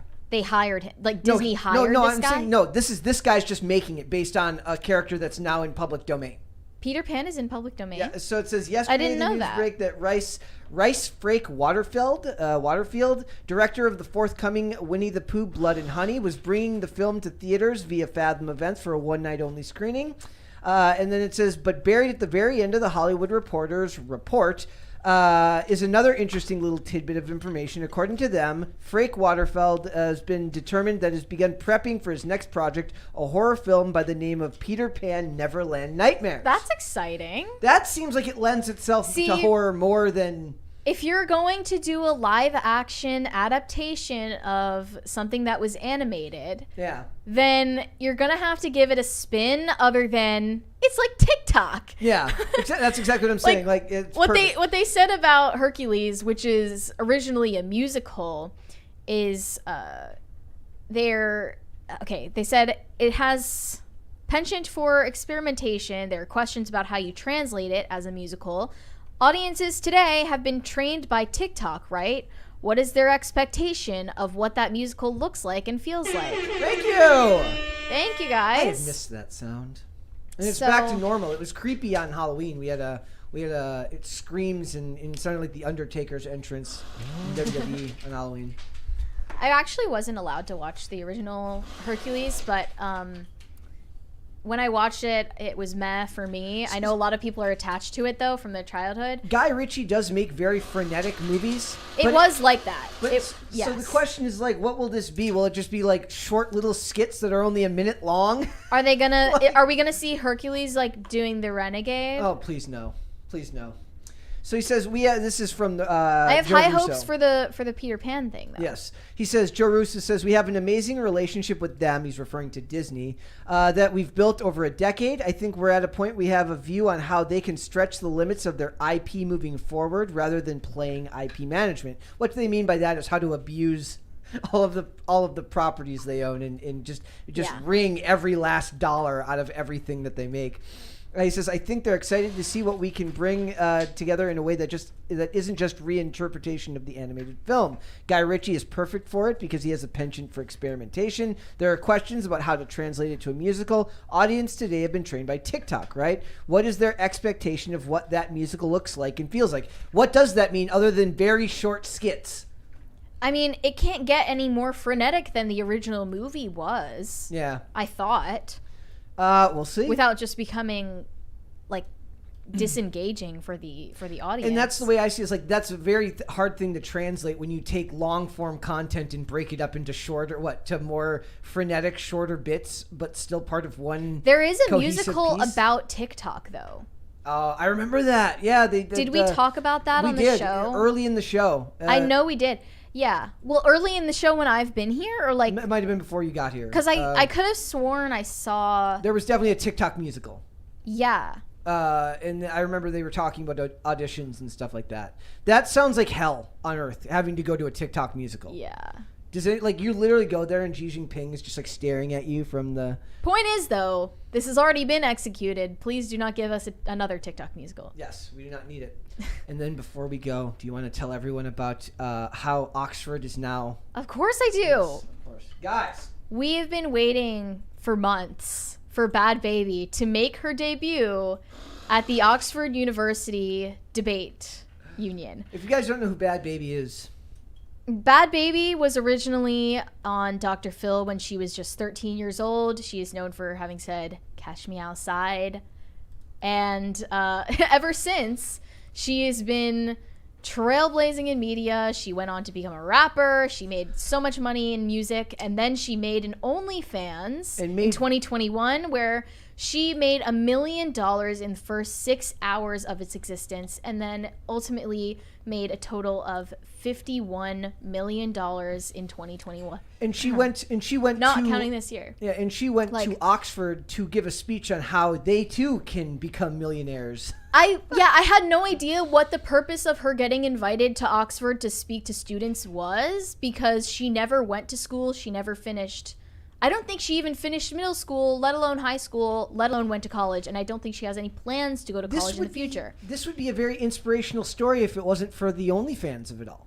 Right. Like, maybe if she had gone there and talked about being self-made and, like... Yeah. the fact that she has marketed a lot of other products with her name, you know? But it was all about exploiting your sexuality for cheap attention online. And she was just, they clapped like seals, or, as they were expected to do. And she also, like, is kind of dragging down the dignity of this academic institution by showing up for this purpose. I respect her intentions, though, because I looked into her scholarship fund, which is called the Bhad fund? Like the BHAD. Very creative. By the way, not bad. It's $1.7 million in the fund. I think there were like one tier of $1,000 scholarships that she's going to award to students. And then there were some 10,000 ones. And to trade schools, which I liked. Like, she wasn't just giving money. So it was for all sorts. It was like a big range of studies that she was helping students with. And then there were some $10,000 scholarships. And then there were, I think, like 5 full ride. It was 5 full ride ones to regular universities. Yeah. Do you guys think this is something that a university as prestigious as Oxford should be promoting? Somebody making that much money selling their physical appearance? They know what their students already support. Yeah. The students are liberals. I'm not that's a good thing. It doesn't bother me that she does it. I do find it weird that that prestigious universities choose to raise it and elevate it as something to right. That's in complete contrast to their entire of higher learning thing. Yeah. Like is the idea that it's like, here, why come spend $100,000 a year on us when you could be making this much money? Exactly. Best case scenario is everyone walks out and never comes back. Right. Exactly. They're like, so why am I here paying for this lecture? I don't think all of them could make tens of millions on OnlyFans, though. She's kind of a special case. I find it incredibly disturbing that she's on OnlyFans and getting so much attention from that simply because she came to her fame during her childhood. Yeah. And that's how she is cemented in people's minds still, is how she, looked and presented herself to the world when she was only 13 years old. Which, creepily enough, is why it was as successful as it was. Yeah, I find that incredibly creepy and disturbing. Yeah. And I also looked into other content on her YouTube channel where she called out Dr. Phil for funneling her into the troubled teen industry at a place called Turnabout Ranch. And it's one of many troubled teen holding pen, essentially, facilities. Is that the one that Paris Hilton went to Provo Canyon School, which is also in Utah. I think a lot of these facilities are in Utah, and they're basically holding pens for troubled teens who have acted out, and they have parents with a lot of income to keep them there. And it's coming to light now that Paris Hilton has talked about it, now that Danielle Bregoli, her real name, has spoken about it openly and called out Dr. Phil for sending kids there, not just her, but other people who have been on his show, where there have been allegations of sexual abuse from staff, of like just psychological abuse where they're not allowed to sleep for days, where they're not given sufficient food, where they are drugged with, medications they don't know what they're being given. I think there was also a murder that happened at the school that she was at. Yeah. When she was there. And I mean, the big thing to me is it's not just the troubled teen stuff. It's the fact that they're elevating that type of career to something that you then get invited to speak at a prestigious university for. You used to have to like, what if she came to the university to talk about the issue of the troubled teen industry? That would make more sense. If it matters to her. Yeah, that would make more sense. But they wanted to look at like the cheapest, most superficial aspect of her public life. Because it would have gotten more people to show up. Right. Yeah. And I think that's gross. But I am excited to see what her speech actually consisted of. It hasn't been posted on YouTube yet. Yeah. The Oxford Union has a YouTube channel where they post their speeches. So that'll soon be up, I'm sure. Yep. We'll see. It kind of boggled my mind that they would host somebody who, an OnlyFans anything Right. at Oxford. You know what she reminds me Oxford of? fans. I mean, Kanye is talking about this on Twitter right now, that it's kind of an open secret at this point. I mean, not even an open secret, but just it is out in the open that celebrities are controlled with, drug regimens that make them easier to control and manipulate.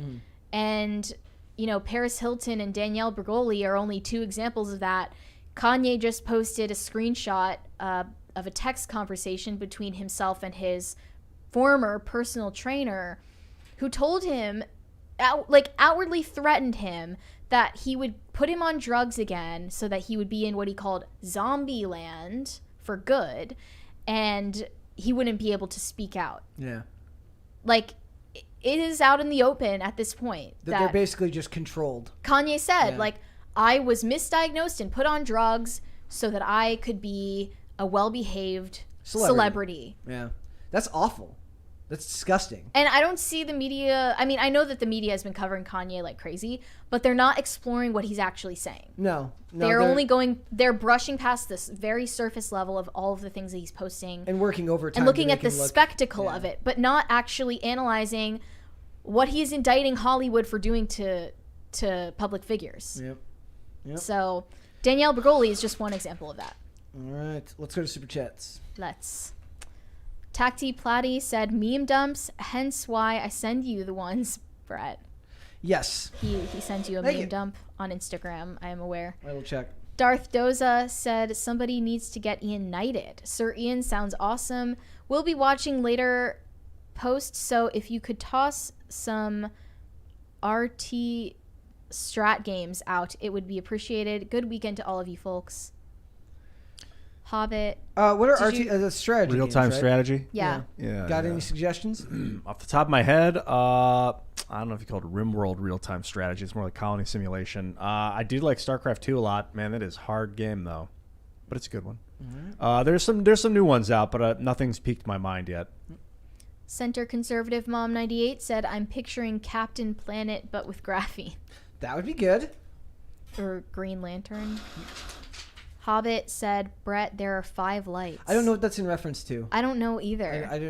I'm trying to think back to what we might have been talking about, and now I can't think of it. Now we're actually going crazy. Yes, we're losing it. Potatoes for Seamus said, Brett, I'm sorry, please love me, LOL. And then he also said, just the image of Ian and, DT, a dessert. I'm scarred now. When we're talking about the dates. Oh yeah, deep-throating dates. I mean, I put them down there deep. I just chew them up first, obviously. Of course. Yeah. Rega Tan said, too long, didn't read. Drake posted hentai to promote his new song. Great. That's not a good idea. I didn't want to look at that anyway, so thank you for saving me the trouble. Toy News Quarterly said, yes, Brett and crew, check us out on Instantgram. I'd love to include an ad for Pop Culture Crisis in my upcoming inaugural magazine release.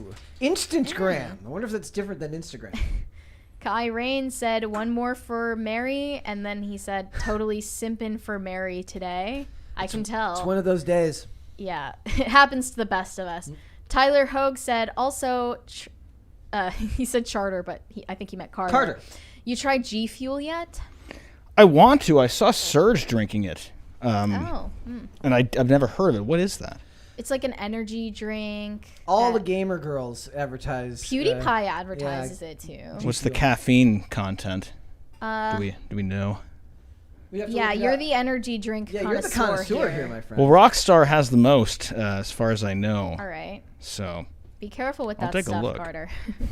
Nathan Settlemeyer said, careful, Kai, she's a predator posing as a house pet. If you were a house pet, what would you be?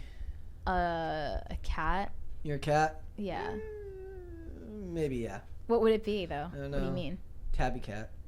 You think? Tabby cat. Kai Rains said, Nathan, she's my predator. Dun, dun, dun, dun, dun, dun. You heard the music in your head? I did. Tyler Hogue said, also, Ian, I think it was you that brought it up on IRL about a dome that targets DNA. In Call of Duty Advanced Warfare, the main villain, played by Kevin Spacey, drops a nut that only targets people's DNA. Drops a nut? Is that what you said? I don't want to know what that means. And then he said he meant bomb, not dome. Ah. A bomb that targets DNA. Yeah, we were talking about that. And then he Nut. said, bro, I swear, nuke, not nut. Yeah, you said nut. He dropped a nut. Tyler Hogue. drops a. Okay, I understand. Like, yeah, some sort of biomolecular DNA unraveling device or something, or disruptor. Waffle Sensei said, Mary, why are you better than Bhad Bhabie? Personally, I know why, but I want to hear you lay it out. Be offensive, please, in Aussie Orcish. Go ahead. Why are you better than Bhad Bhabie? I don't have an OnlyFans. OnlyFans. But do you spell better with an H? Oh. Are you Mary MHARY? I'm better. Kai Rain said, have class like Mary. There you go. No OnlyFans is you're on the way to class. The absolute bare minimum. Great. Yes. Can we go as far To as not By sell proxy, yourself for yeah. the price of a cheeseburger means that you have class, ladies. we You got- heard it here first. We got high standards here in America. Oh. Thank you. Bad App said, yo, Ian, have you looked into Graphene OS? Yeah. What is that? It's an operating system for your smartphone. What? I've heard of it. I've seen it, but I've never used it. Wait. Okay. So how does it work? You would like flash your phone. You'd like blank it, hit it, or like erase the hard drive and then reinstall. So instead of having an Android Google operating system, you'd have this Graphene OS operating system. What which makes is it open source. Graphene? It's just the name of the system. Oh, okay. I was like, how do they get the Yeah, graphene not related in the to phone? graphene, surprisingly. High Voltage 75 said, when I win the 1.5 billion Powerball jackpot on Saturday, I will buy PCC and treat the crew to a free Taco Bell dinner. Chat is invited too. That would be quite Thank an you. investment. No, I want Taco Bell. Damn it. There will be a PCC communist commune, I guess. Perfect. Yeah. Communist commune. High Voltage 75. Oh no, Kai Rain said, bad app, I'm not reading that. There you go. Been a while since we heard that. Bad App should make a shirt that says that. He should, yeah. Tacti Platty said, Ian, for RTS game, maybe try Frostpunk. You love it. Tough decisions. Look into it, please. Also, ever play Front Mission 4 on PlayStation 2? It's a tactical RPG. No, I've never played Front Mission. I have Frostpunk. I beat it. I lost, it doesn't have very good replay value. It's the same two paths every time that you can pick from, and you're always up. It's the same thing every time. I think with some mods, maybe if there are a lot of different research options, and that might make the game a lot better. What gives a game good replay value? Different options to choose from every time you play, like randomization of maps or items or skills that appear, kind of stuff. Cool. Tacti Platty said, Center Conservative Mom 98 said, Carter, try Bang energy drinks. Not as cancerous. I drank one this morning, so. A Bang energy drink? They do not work for me. Really? No. But you have a monster sitting right there. But that's not a Bang energy. They Bang actually But it's work an energy really drink. well for me in the morning for workouts. The Bang energy doesn't do anything. Why for don't me. you guys do coffee? I don't like coffee. Just the flavor? The flavor. Coffee is What about a you, full Carter? I do commitment coffee. energy drink. And this is like You the do coffee. only I do time coffee on that top of I do it all. Yeah, man. I literally only do this for work, or for during the show. Yeah, me too. I'll do peanut butter powder and coconut water with it, so it tastes like a milkshake. It's pretty good. Ooh, that sounds good. Oh. I mean, You like it, Mary? I mean, milkshake sounds good. Peanut butter powder. I don't know how I feel about that. it gives Yeah, it, that I gives it don't the know. creaminess. Kai Rain said totally worth every penny. That's I'm you, Mary. sure it was. Tyler Hogue said G Fuel energy drinks got 300 milligrams of caffeine. Is that thank enough you for you, the Carter? data. What? 300 milligrams? That's actually 30 more than Rockstar. There you Oh, go. I just okay. checked. There's There you go. 270. Lane said, really miss watching live. Here's $2. And Thank we you. are so glad to be back live with you guys. Yeah. Nathan Settlemeyer said, sorry, Kai, that's my guy Bad App's wife. It's You've not. just been like betrothed to everyone. Apparently, that's not good. Yeah, it's kind of frightening. Tyler Hogue said, "LOL, Ian, Cyberpunk 2077 goes hard." I have it. I've never played it.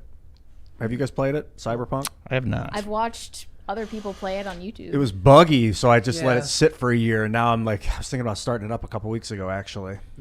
I think PewDiePie might have played it, but it like actually I might be misremembering that. But whoever I watched play it, it just froze over and over again. Yeah. Oh, yeah. And Because wouldn't let you go back to the checkpoint that There you was a were big at. controversy about like them releasing it on PlayStation 4 when they should have waited for the 5 because it was not going to work on 5, or it was not going to work on 4. Well, Hobbit said, "Coffee without sugar is good for you." I agree. doesn't sound worthwhile to me. Coffee It's without like coffee medicine. doesn't need sugar, in my opinion. Yeah. Potatoes for Seamus said, "If I don't win the lottery, I will treat the PCC crew to a great Irish meal. Also, Brett, you the best." I wonder if you're actually Irish, Potatoes for Seamus. Also, I want to know what a good Irish meal would be. Now I'm hungry.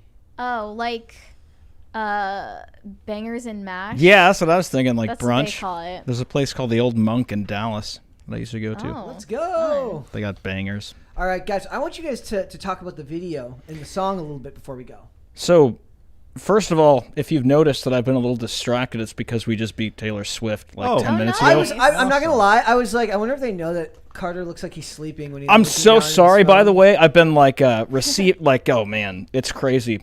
Your lack of undivided attention is particularly offensive to It's me today. hurtful. I was still answering some stuff pretty well on the fly while being distracted. But yeah, the song, Ian, do you want to start? It's number 1 on iTunes Top 100. That's impressive because our last song got to number 2, so this is a big step. Hasn't even been 8 hours. Yeah, and it was after a day. It was Carter did a lot of the music. Pete Parada did the drums, who's just a freaking genius. I mean, that song is the drums. When I listen to that over and over, obviously the harmonies are great, but the drums, man, that just is the soul and the character of that song. Tim wrote it, I think, 15 years ago, or he wrote it when he was like 16, and it's still topical, and so we decided to go with this I one, didn't know Genocide. that. That's cool. Yeah. And Carter does a bunch of the harmonies. I do harmonies. I think my harmonies are near the end, the ones that we ended up using. You've got 2 lower ones during the pre-choruses, if you could call them that, or choruses, and then your backup vocals and harmonies are towards the end. But It was really fun to make. Oh hell yeah! It was just like throw it at the wall and see what sticks kind of song. It's almost like a circus tune. I love it. Yeah. I kind of went all out on creativity with it because Tim came in to my studio and played all this stuff acoustic, and it's really interesting to go back and listen to, like, the commentary, what he played, and then what we talked about in the middle of it, and how it all came together. It's just, I got super into it musically, and I was almost thinking it was going to be over the top, but he loved it.